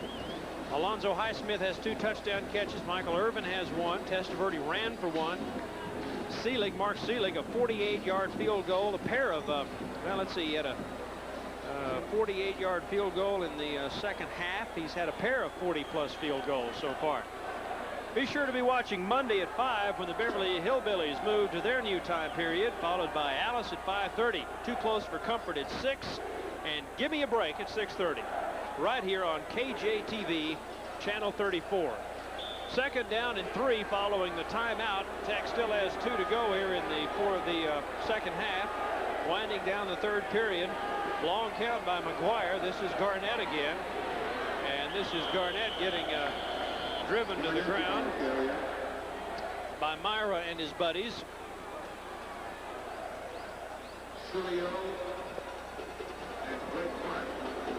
Dan Cilio, number 93, also in on the stop. A walk-on here, earned a scholarship after playing briefly at both Maryland and the University of Cincinnati. Couldn't make up his mind where he wanted to be, so he finally came south. Must have liked the, he'd have to like humidity to be here, wouldn't he? Yeah, he likes that Miami Vice. I guess so. In fact, they even have, it's funny, they have the theme song from Miami Vice as a background on their recruiting film here at the University of Miami. They've tried to capitalize on Don Johnson. Interception. McGuire throws it right into the arms of Bubba McDowell, who scores. Bubba McDowell is the guy who blocked the 2 punts.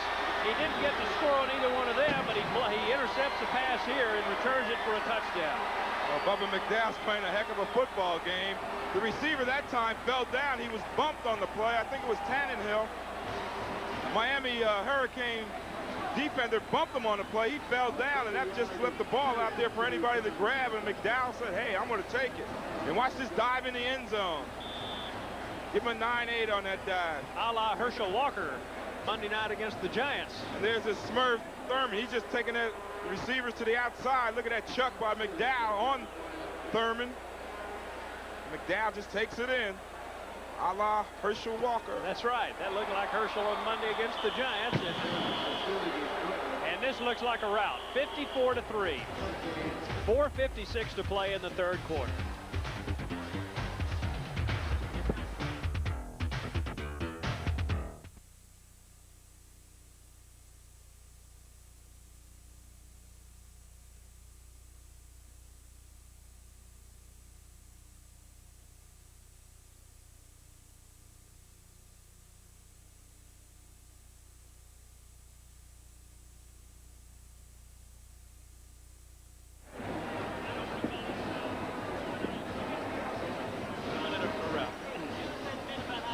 Well, guys in the truck, I tried to hold off on calling this a rout as long as possible, but this is a rout, guys.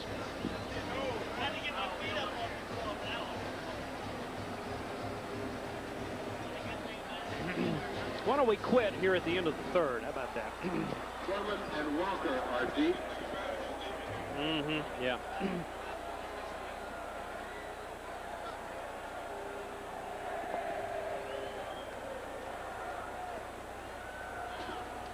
Well, the only suspense left now, I suppose, is to see if Texas Tech can prevent this from being the most lopsided loss in their history. In 1949, Texas beat them by 43. This is now a 51-point ball game, and at least present those facts to you. We hate to have to, but 54-3 speaks for itself.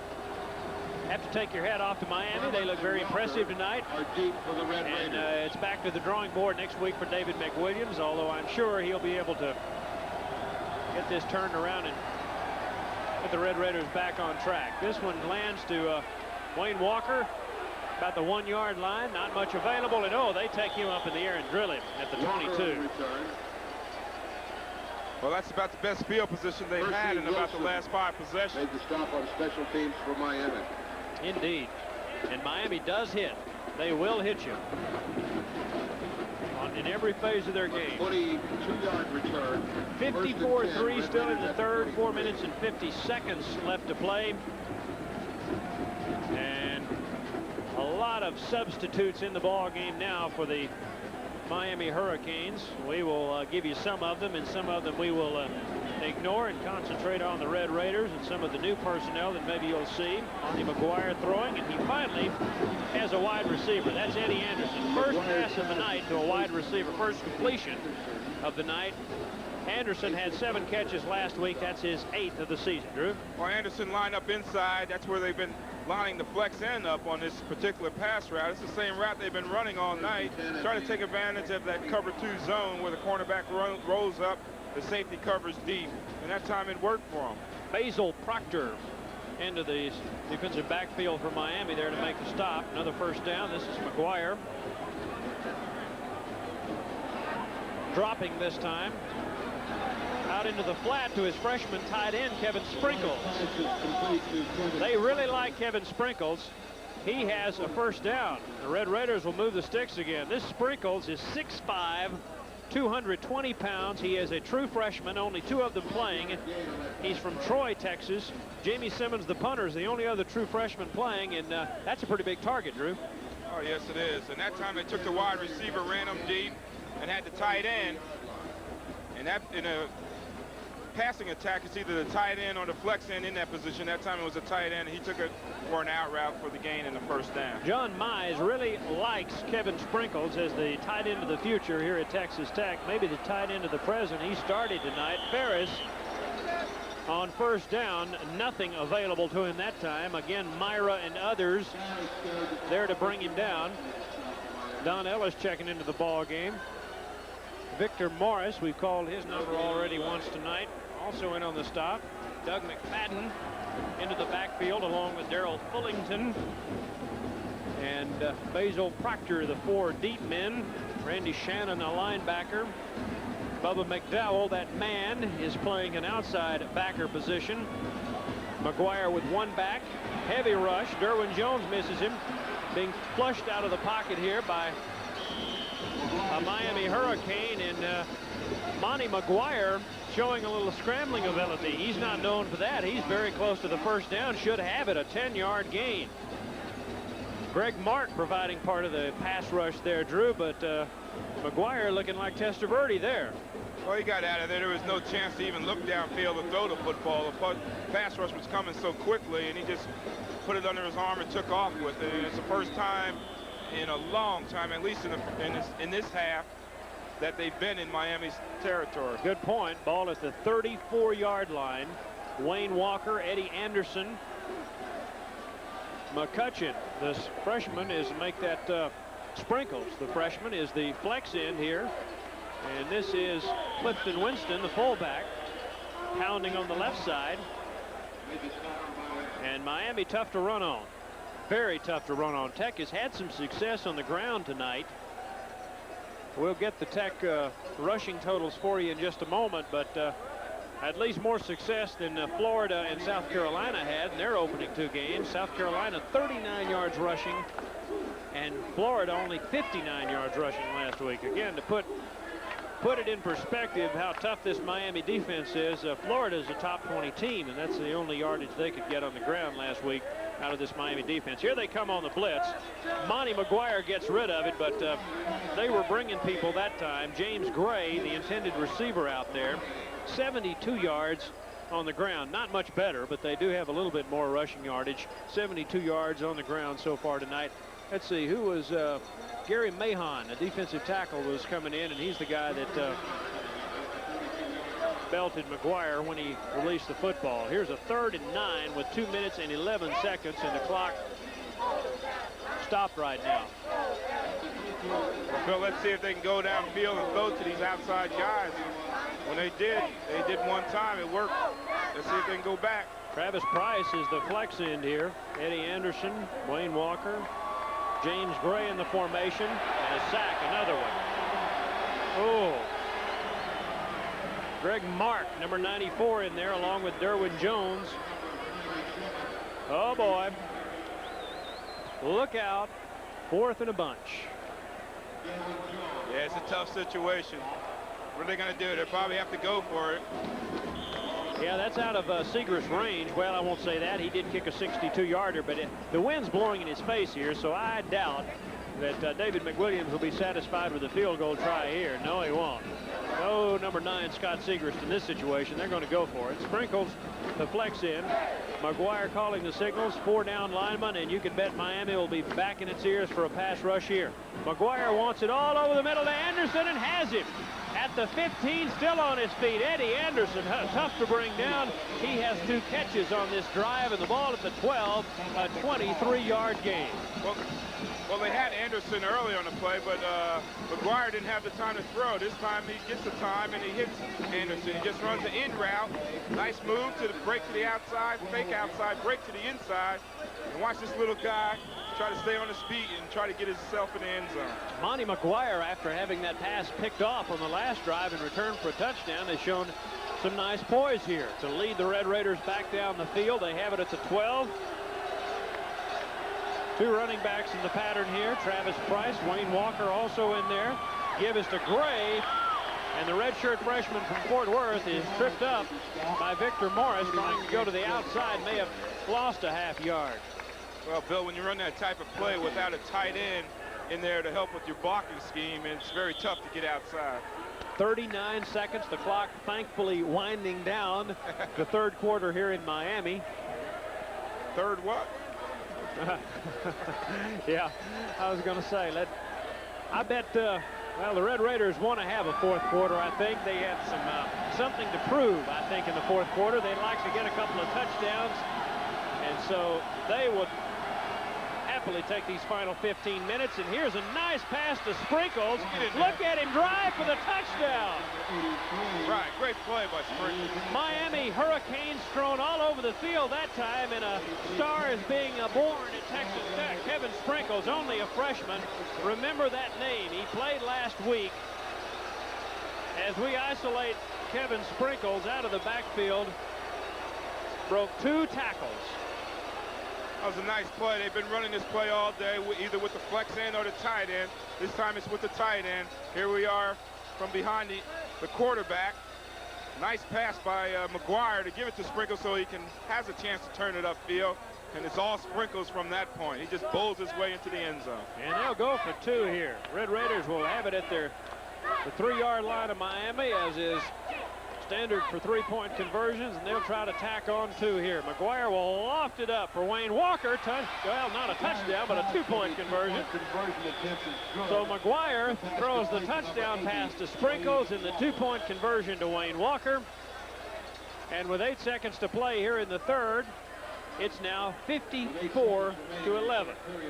Nice execution on that extra point. I know it's only for two points, but it was nice execution by McGuire and Wayne Walker. Nice catch by Walker. First time he's touched the ball as a receiver tonight, Drew. We mentioned that a moment ago.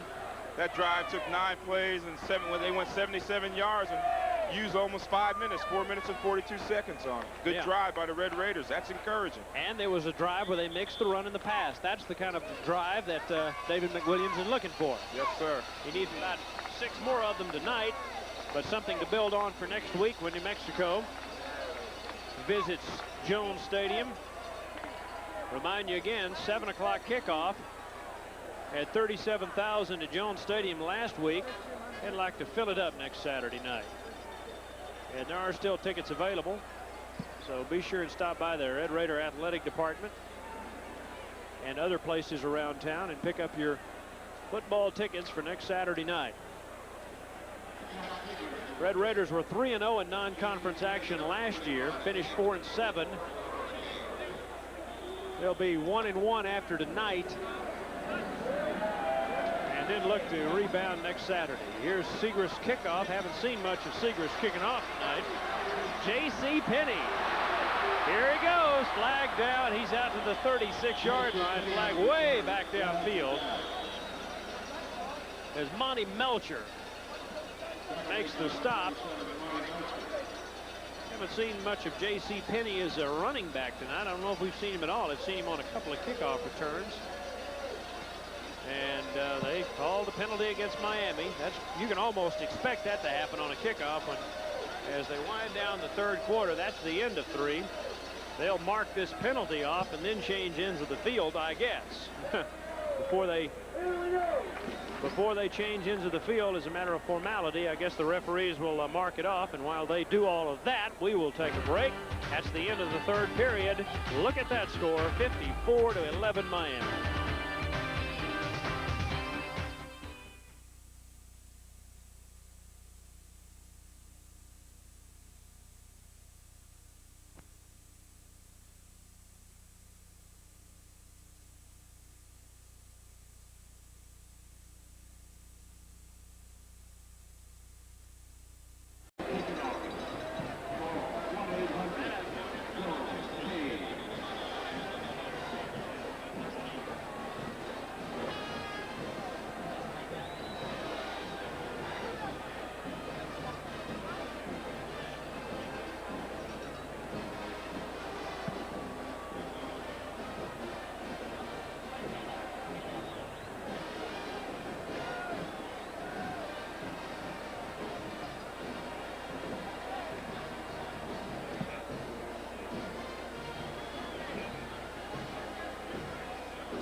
Well, 54-11 in favor of Miami as Jeff Torretta comes into the ball game.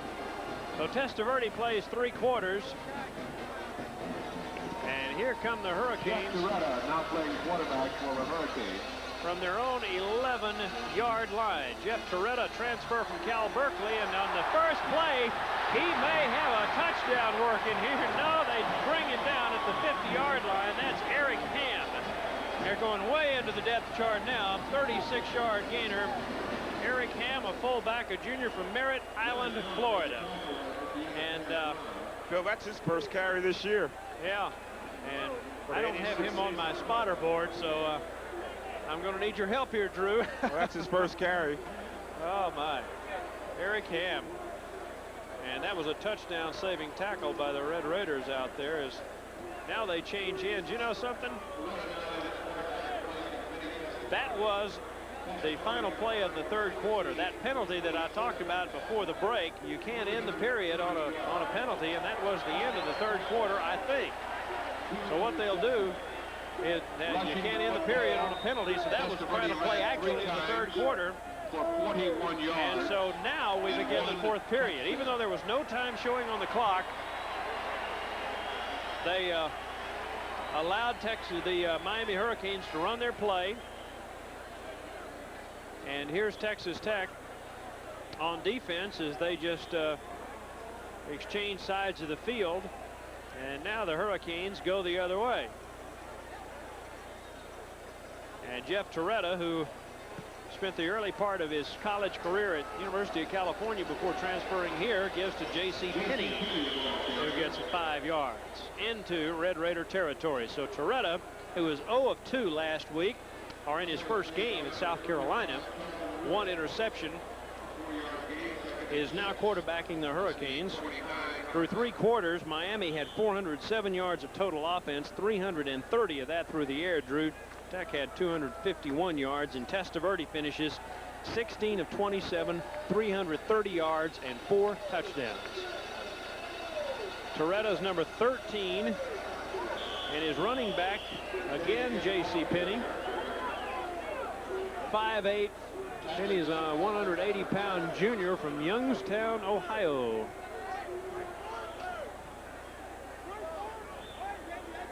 The hometown of Bernie Kosar, who quarterbacked Miami to their national championship in 1983. They've had a history of good quarterbacks in this University of Miami football program.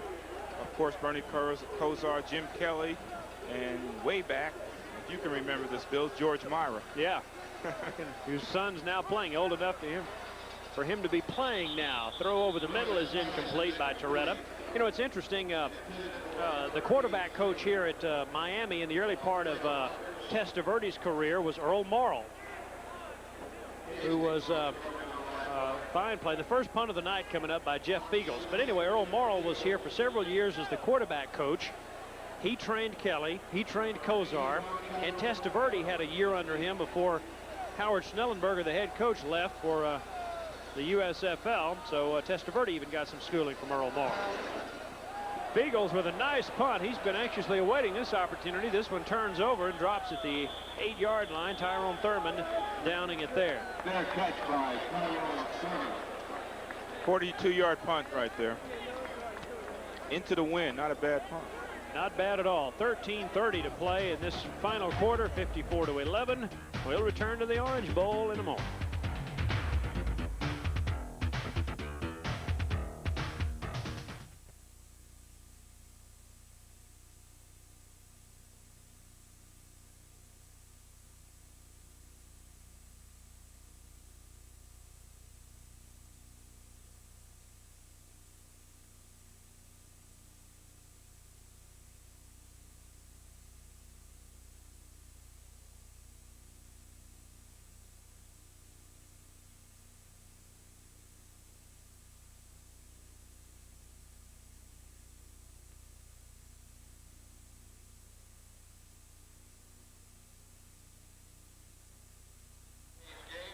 For a free pack loaf of onion rings or a complimentary beverage with any entree purchased at all South Florida Tony Romas.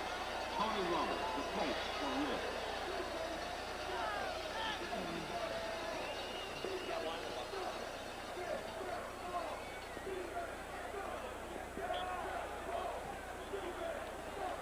.33 to play in the fourth period. Bill Coates along with former Dallas Cowboy All-Pro Drew Pearson here tonight at the Orange Bowl. Miami has been impressive. They lead 54-11, but the Red Raider defense holds and they get the ball back. Monty McGuire, who engineered that last touchdown drive, looking for Eddie Anderson. This one McGuire's pass intended a for bit too Eddie long Anderson. for him, and Incomplete. it's incomplete. As Basil Proctor, they're on coverage. Hurricane Club members, you're welcome to attend. Well, Bill, there's that bad field position once again. They're starting this drive on their own 8-yard line, and that's the way it's been throughout this football game. We hate to keep bringing that up, but it's very tough to get your offense going when you have that type of field position. Monty McGuire is 6 for 13 with 86 yards, 1 interception, and 1 TD. And 1 TD, one nicely done TD. Kevin Sprinkles. Great drop by McGuire. Almost intercepted and caught by Wayne Walker. Nice job. Had Bobby Harden in the way out there, and Walker with one hand went up and got that one. We're talking about concentration for a wide receiver. That's what you have to catch the football. McGuire throws this ball. It gets tipped by a Miami Hurricane right there, and watch this concentration. One hand. Looked like he had the big glove, big first baseman's glove on that play. Walker had 2 catches last week for a 25-yard average, including a 38-yard touchdown pass. First time he's actually touched the ball other than that 2-point conversion a moment ago tonight, and this one tipped away from Eddie Anderson by the Hurricanes, Darrell Fullington. McGuire almost on target, but good defensive work out there by the Hurricanes. Well, the Hurricane keep running that inside guy to the outside. I mean, the Red Raiders keep running that inside guy to the outside.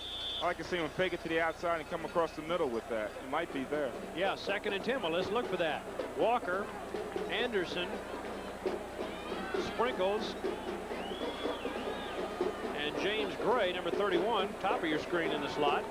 Lone running back, Isaac Garnett. They flush Monty McGuire out of the pocket. He becomes a scrambler again and is down on the other side of the field. Hit hard over there, and you could tell immediately that he wasn't going to get up real quickly from that shot. Ernest Parrish put it on him, and so Monty McGuire is down. The other Red Raider quarterback is the former starter Aaron Cassee, number 15, and he is here tonight, isn't he? Aaron Cassee is here, but McGuire is down on the field, and we'll see who they bring in. It'll most likely be Scott Toman if they need a third-string quarterback. A lot of times, Bill, when your leg gets bent under like that and looking at the knee, it's usually the knee injury. I saw Billy Sims go down like that. He just got tackled high. His leg went under him and ended his career. Let's hope it's not that serious for Monty McGuire. Nobody likes to see this sort of thing happen on either side of the field. That leg just got tucked under him, and the Miami Hurricane defender just fell on top of McGuire. And boy, that's going to hurt for a while. Yeah, that doesn't look good. We won't make any judgments from up here, but that does not look encouraging as Monty McGuire sits down. But as his touchdown pass, the only touchdown of the evening for the Red Raiders, and Billy Joe Tolliver is back in the ball game. So after a long rest, Tolliver under heavy pressure, being flushed out of the pocket. He'll throw it up for grabs and no good. Way short of the mark. Harden, the defender out there, number 39, along with Ernest Parrish, who was providing the pressure from his right end position. And on 3rd and long, well, 3rd and 3 actually, they try the pass, and it's now 4th down and 3. And a punting situation upcoming as Chris Burns will get his shot. Simmons perhaps a little gun shy now after 2 blocks, and they'll give Chris Burns a chance to punt here. Burns is a sophomore from Vernon. Nice kick. This one will turn over. This one will also bounce at about the 28. This will be a heck of a kick. It'll get a nice tack roll down to the 18. Red Raiders will down it there. And with 12:05 to go here in the 4th quarter, the ball changes possessions. Miami leading the Red Raiders by 43 points.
Well, the Texas Tech rushing total is now 27 for 62. Red Raiders playing defense right now. We'll give you some of their totals in a moment. Individually rushing, this is a 1st down and 10 for Jeff Torretta. Heavy pass rush. He gets away from it, but boy, the white-shirted Red Raiders all over him, and a flag flies. James Mosley, the last guy in there after Michael Johnson and others that all had shots at Torretta, and they call a face mask against Texas Tech. Maybe a frustration penalty there, a chance to get a shot at one of the Miami quarterbacks, and maybe too many guys in there that time. One of them grabbed Torretta's face mask, so this will cost Texas Tech some yardage after a nice play. Clock stopped at exactly 12 minutes to go here in the 4th quarter, and this is an inadvertent call. You can either nail him for 15 or 5 if you judge it as an inadvertent face mask, and they do that, so they penalize the Red Raiders 5 yards, call it 1st and 5, split backs, and this is Torretta. Draw play for the Miami Hurricanes. J.C. Penney again. Make that Ham. I'm sorry, Eric Ham, number 41, who had that 37-yard run at the end of the third period a while ago. Give you some of the Red Raider defenders, some of the substitutions in there. Leonard Jones is still in there. Eric Everett, Roland Mitchell, Boyd Cowan, Warren, Gary Warren, a linebacker. Most of the starters from the back seven are still out there on 1st and 10. J.C. Penney carries the ball. Tony Jordan, the middle linebacker. Some happy fans. Yeah, they like it, don't they? They say, hey, Lubbock. Hello, Lubbock. Better things are ahead. We just want to remind you of that. This is a very good football team. This is not just your normal college football team. Red Raiders knew that coming in. 10:50 and counting here in the fourth period. And Torretta, 2nd down and 9 faced here. Desmond Royal in the ball game as a defensive tackle. Torretta wants it all. Has Perryman out there, and he makes the catch. Torretta's pass incomplete to number 33. He beat Roland Mitchell, Perryman. who never looked back Number 25. until the ball was into the arms of Roland Perryman, a Mitchell. 40-yard completion. Well, that's a nice catch by Perryman. I mean, the quarterback laid it up there. Torretta laid it up there. But Perryman makes a nice adjustment on the ball, and he's made some of these nice catches all evening. It is a great concentration. Great concentration. Nice execution. Perryman had 3 catches for a 27-yard average last week. 14 receptions last year. Having a good evening tonight. He started in place of Brian Blades. And Torretta, with Eric Ham carrying the ball, man, he looks great. Look at that run down to the 15. Breaking tackles before Ricky Boysaw, Boyd Cowan, and Roland Mitchell finally bring him down and throw in Leonard Jones. It took 4 Red Raiders to finally corral him. Schwertner was the first man to lay a hand on him before he spins into about 4 Red Raider tacklers. Well, Eric Ham, he's just working on that play. He's working hard. He's getting the opportunity to play, and he's trying to make the best of it. And now it's 3 rushes for 55 yards. Miami is so deep. They have 2 deep at every position. 3 carries, 55 yards for Eric Ham. Here's J.C. Penney. He breaks a tackle, and he's going to score. J.C. Penney. J.C. with a touchdown run of 16 yards. A 16-yard run by J.C. Penney, and we've just seen an exhibition in how to bowl over tacklers that time by Eric Ham and then J.C. Penney. Red Raiders were there, but some tough running by a little guy. J.C. Penney's only 5'6". He's just running over everybody. Again, here's another back, a reserve back, getting his opportunity to play, and he wants to make the best of it. And he takes the ball in the end zone with an excellent run. A 60-point game here for the Miami Hurricanes. With the extra point to come here from Greg Cox. And let's take a break with 9:49 to play here in the fourth period. This one's out of hand. 61-11, Miami leading Texas Tech.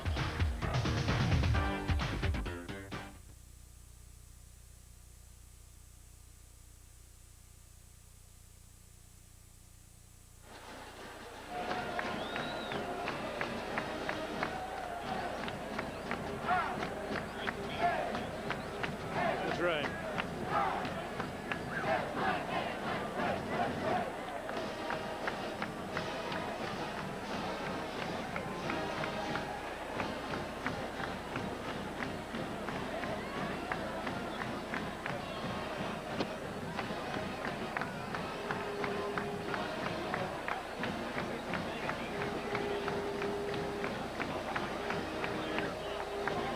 Number 4, Edgar Bennett to kick off.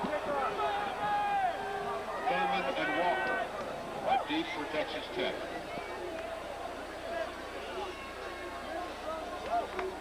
$19.25, right?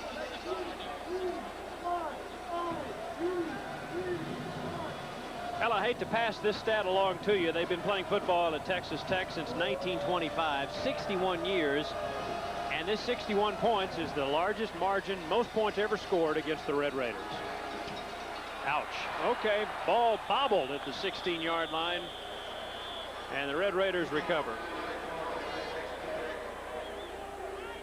Texas Tech, though, in 1925, as long as we're passing along negative stats, let's pass along a positive one. That same year, the year they began football at Texas Tech in 1925, the Red Raiders beat Wayland, which is now Wayland Baptist, but Wayland 120-0 in football.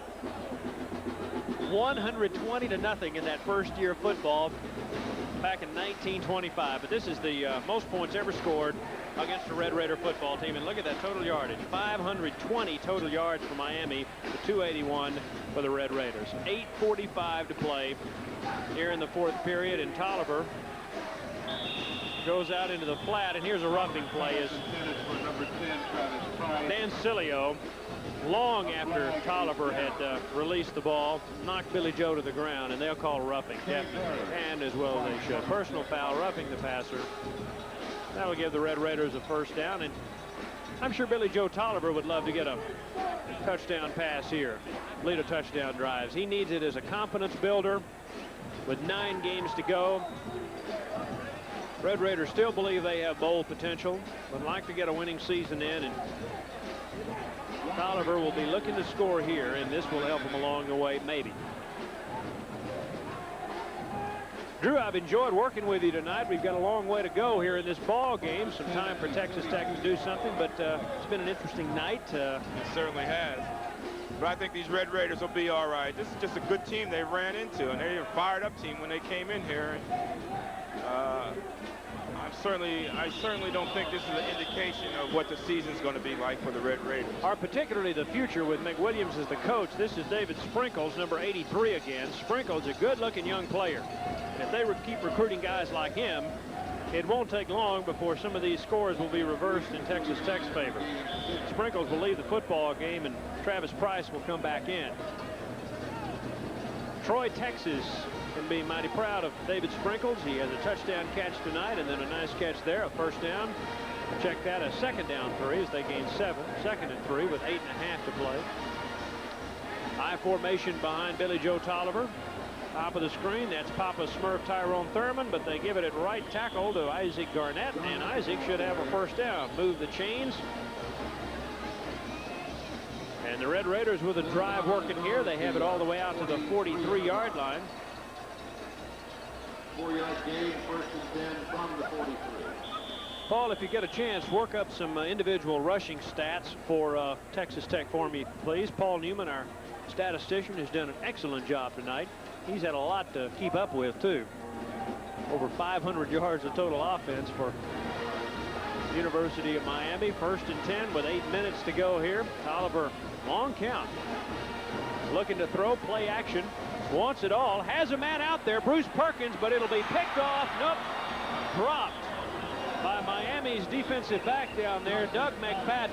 Perkins was open for a moment. Perhaps Billy Joe hung it up a bit too high, and McFadden was able to get over in time to cut it off. But for a moment, Bruce Perkins was open. Well, he was open, but they're in the zone defense, and if that play is going to be completed, he's got to drill that ball between the cornerback and the safety, and you got to get it there before that safety gets over.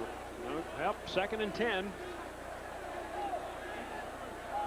4 wide receivers in the pattern, including 2 slot men at the top of your screen. Tolliver is looking their way and has one of them, Travis Price, across midfield, but he drops the ball, fumble all the way, and recovered by Miami. Definitely a completion. He had it long enough, and the referees have to give it to Miami. That was just too obvious. Basil Proctor there to recover the fumble in the Tech 49-yard line.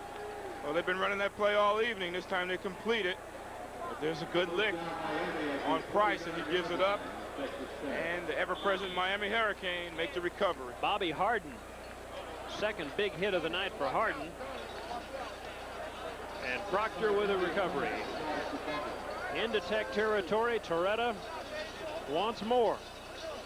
He'll keep it on the ground here at left tackle. For the Hurricanes, it's Steve Staffier, the junior from Winthrop, Maine. A lot of out-of-staters on this Miami football team. 3 of their offensive linemen are from New Jersey, Drew's old home state. But Texas Tech taking the other approach to its recruiting. 97% of their recruits, of the players on the Texas Tech football team, are from the state of Texas. I like that method of recruiting. There's so many fine players in the state of Texas, and most of these Texas Tech kids are from the Lone Star State. And they did much better this year in the West Texas area in recruiting. Here's Stafier again. He's close to the first down with 7 minutes to play.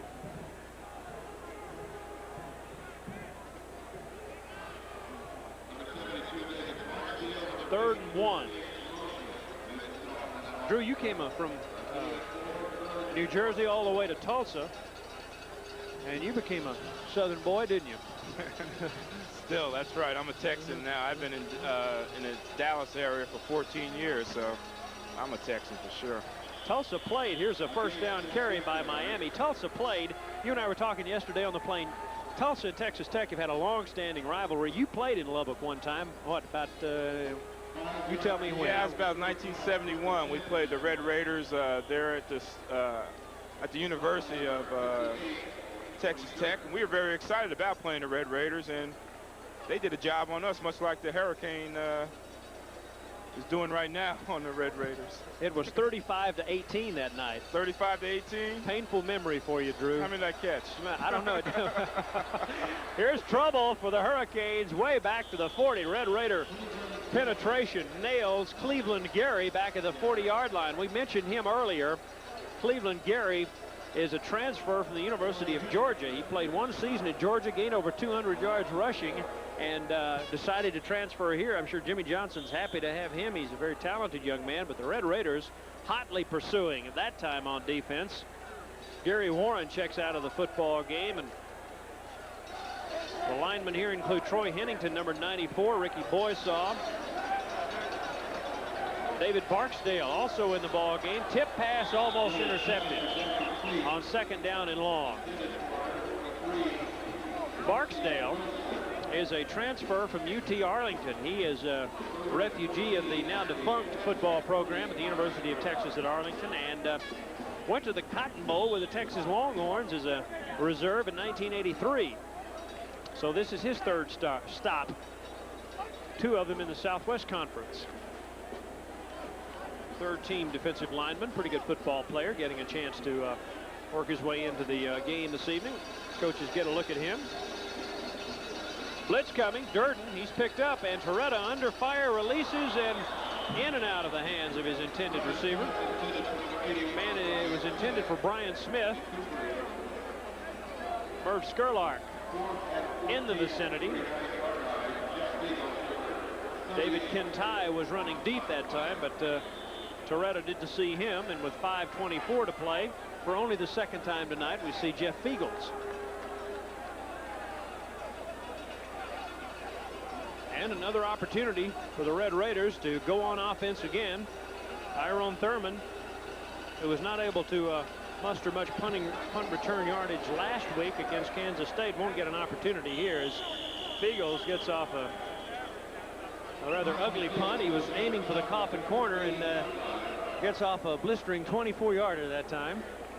That's not the only thing they've done wrong so far. I was going to say, there's not been much misfiring in Miami's attack so far tonight. Students, graduates, and faculty are providing first But setting the ball on the 19-yard line is still inside the 20, starting their possession.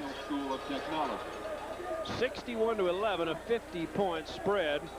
Be sure to be watching Monday at 5 when the Beverly Hillbillies move to their new time period, followed by Alice at 5:30, Too Close for Comfort at 6, and Give Me a Break at 6:30 right here on KJTV channel 34.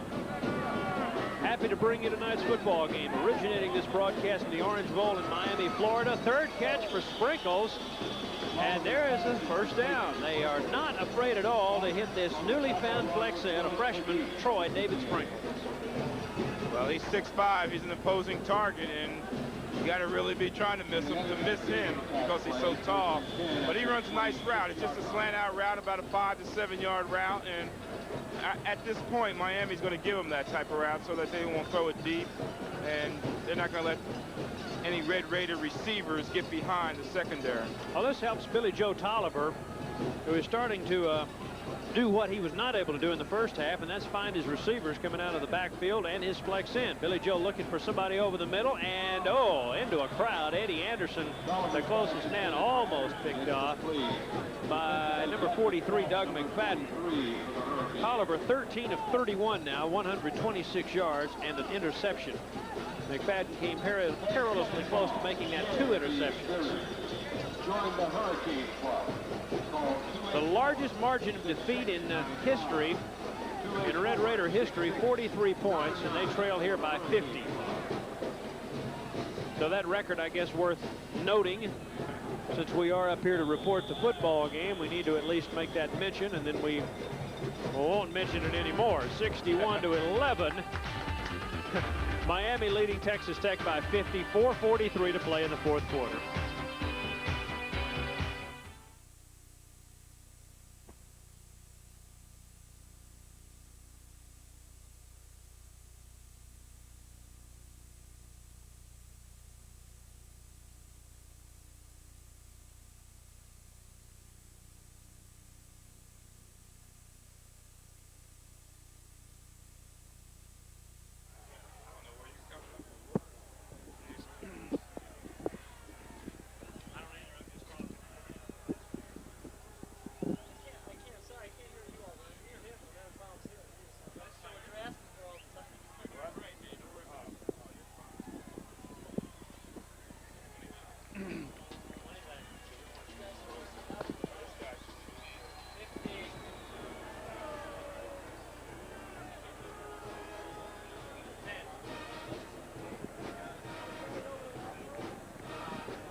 Well, this is a 2nd down 10 facing Billy Joe Tolliver.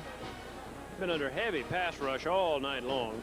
13 of 31 passing, and he'll try to hit his 14th of the night. Has a man out there, but Eddie Anderson well covered. Well covered on the play by Miami. Another one of their reserve defensive backs, Kenny Perry, a freshman from Pahokee, Florida, batting that one away. And so Tolliver looks for help across the way. 3rd down, 3rd and 10. And the incomplete pass stops the clock. We expected a long game tonight. This one began at 6:30 Texas time, and it's now approaching 10 o'clock. So this one working on 3.5 hours. And you expect that when you get 2 throwing teams. Tolliver looks over the Miami defense and doesn't like what he sees, and he'll call timeout. I believe that is the 2nd timeout. I make that the 3rd. No timeouts left for Texas Tech with 4:37 to play, and so they are out of timeouts. No more opportunities to stop the clock. Billy Joe taking this particular drive very seriously because he wants to put something on the board. At the half, the Red Raiders had mustered 8 first downs to 15 for Miami. Well, Bill, you know what keeps drives going? Let's go back to the first half action, because that's where this game really was decided. But really, what really keeps drives going is the percentage of passes you hit in 3rd down situations. Miami hit 5 of 7 for 71% in 3rd down. Texas Tech was 4 for 9 for 44%. 44% really is not bad in that situation, but when you're going up a team that's going 71%, then it looks bad. And I can still remember that one sequence of plays where 3 times after Texas Tech, or after Miami penalties, Testaverde came right back and completed passes, and he finally got a touchdown out of it. That's right, and they had Testaverde in the hole. When they did have him, Testaverde, being the athlete that he is, was able to dig the Hurricane out of that hole. Tough missed pass play there from Tolliver, and it's now 4th down and another punt coming up here. Chris Burns, the deep man again. The Red Raiders missed their opportunity, and Burns will punt it away. Doing a good job. Nice kick there. Taken at the 38 by Perryman, and he's dropped on a nice open field tackle by Texas Tech's Tim Singley, the 5'10 junior from Killeen. 36-yard kick, a 6-yard return. Good field position for Torretta, who already has 1 touchdown pass tonight. And he is thankful for the opportunity to play tonight, trying to make the most of his chance. He's done well also. First down 10 at their own 46-yard line. Good defensive work up front by David Barksdale, number 72 at the bottom of the pile. I gave some background on Barksdale a moment ago, and he was having none of the running play. And so make it 2nd down and 10 as we wind down toward the 3-minute mark. Torretta 1 for 4, 39 yards, but in there is a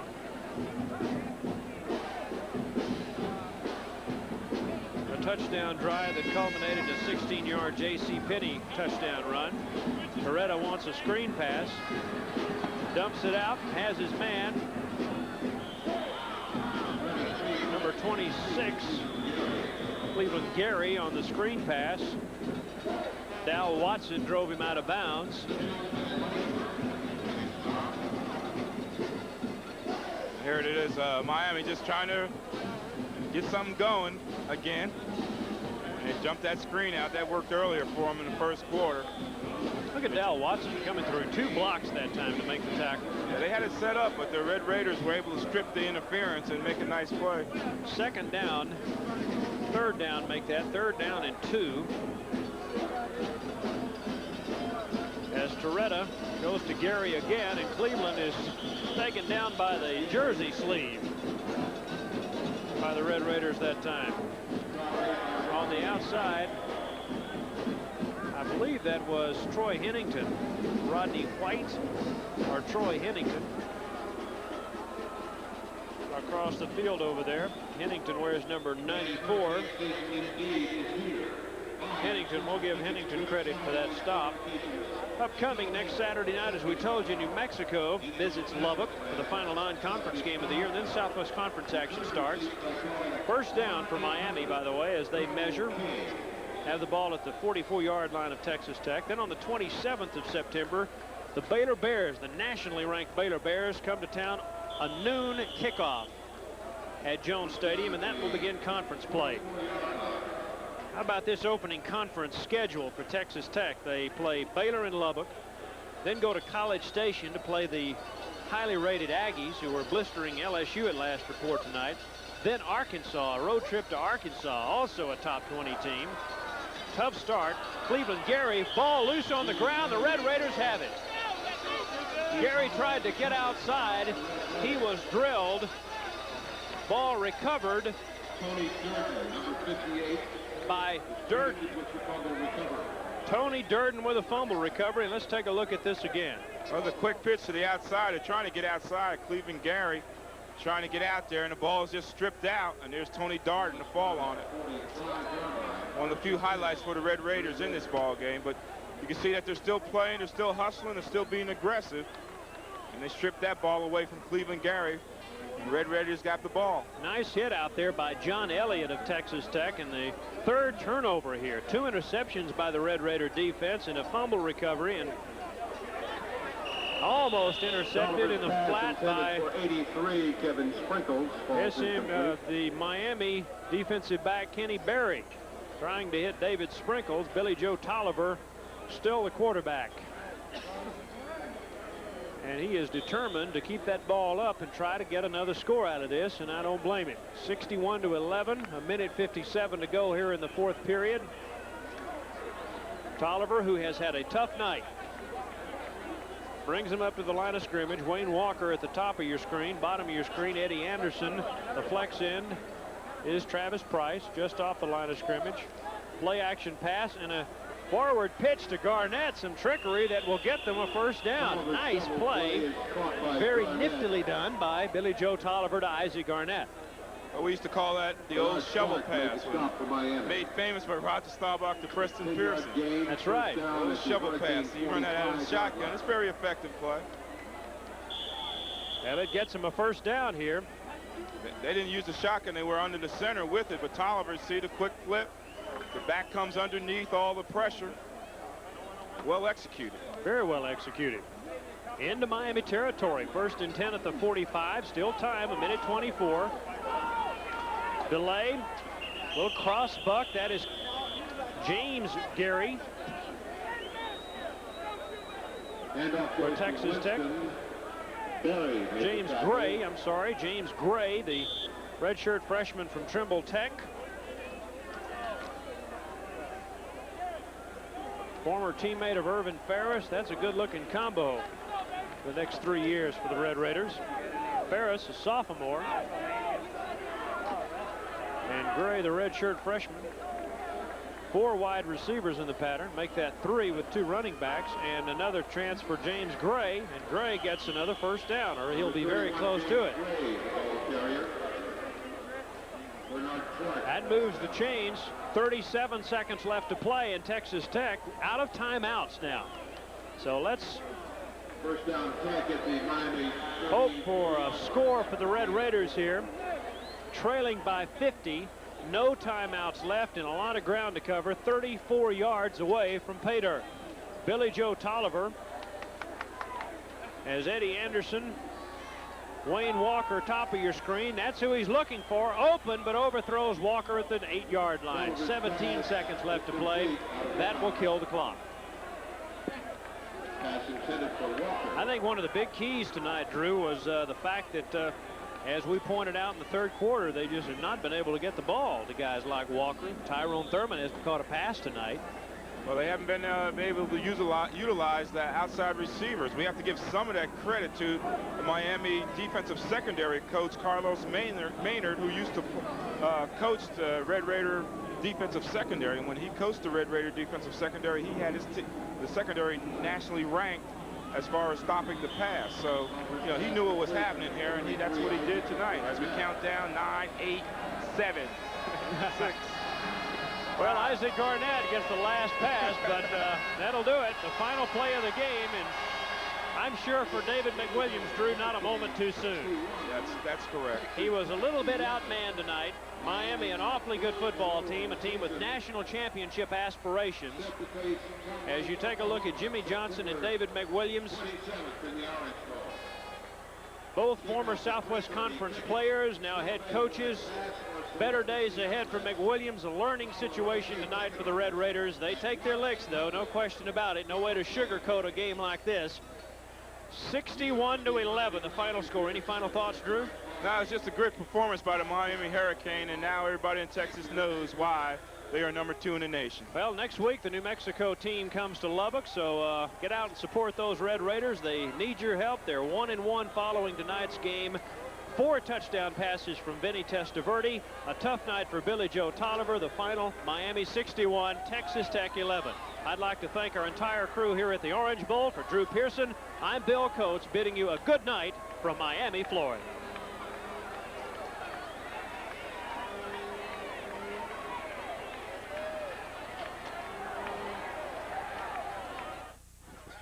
Yes.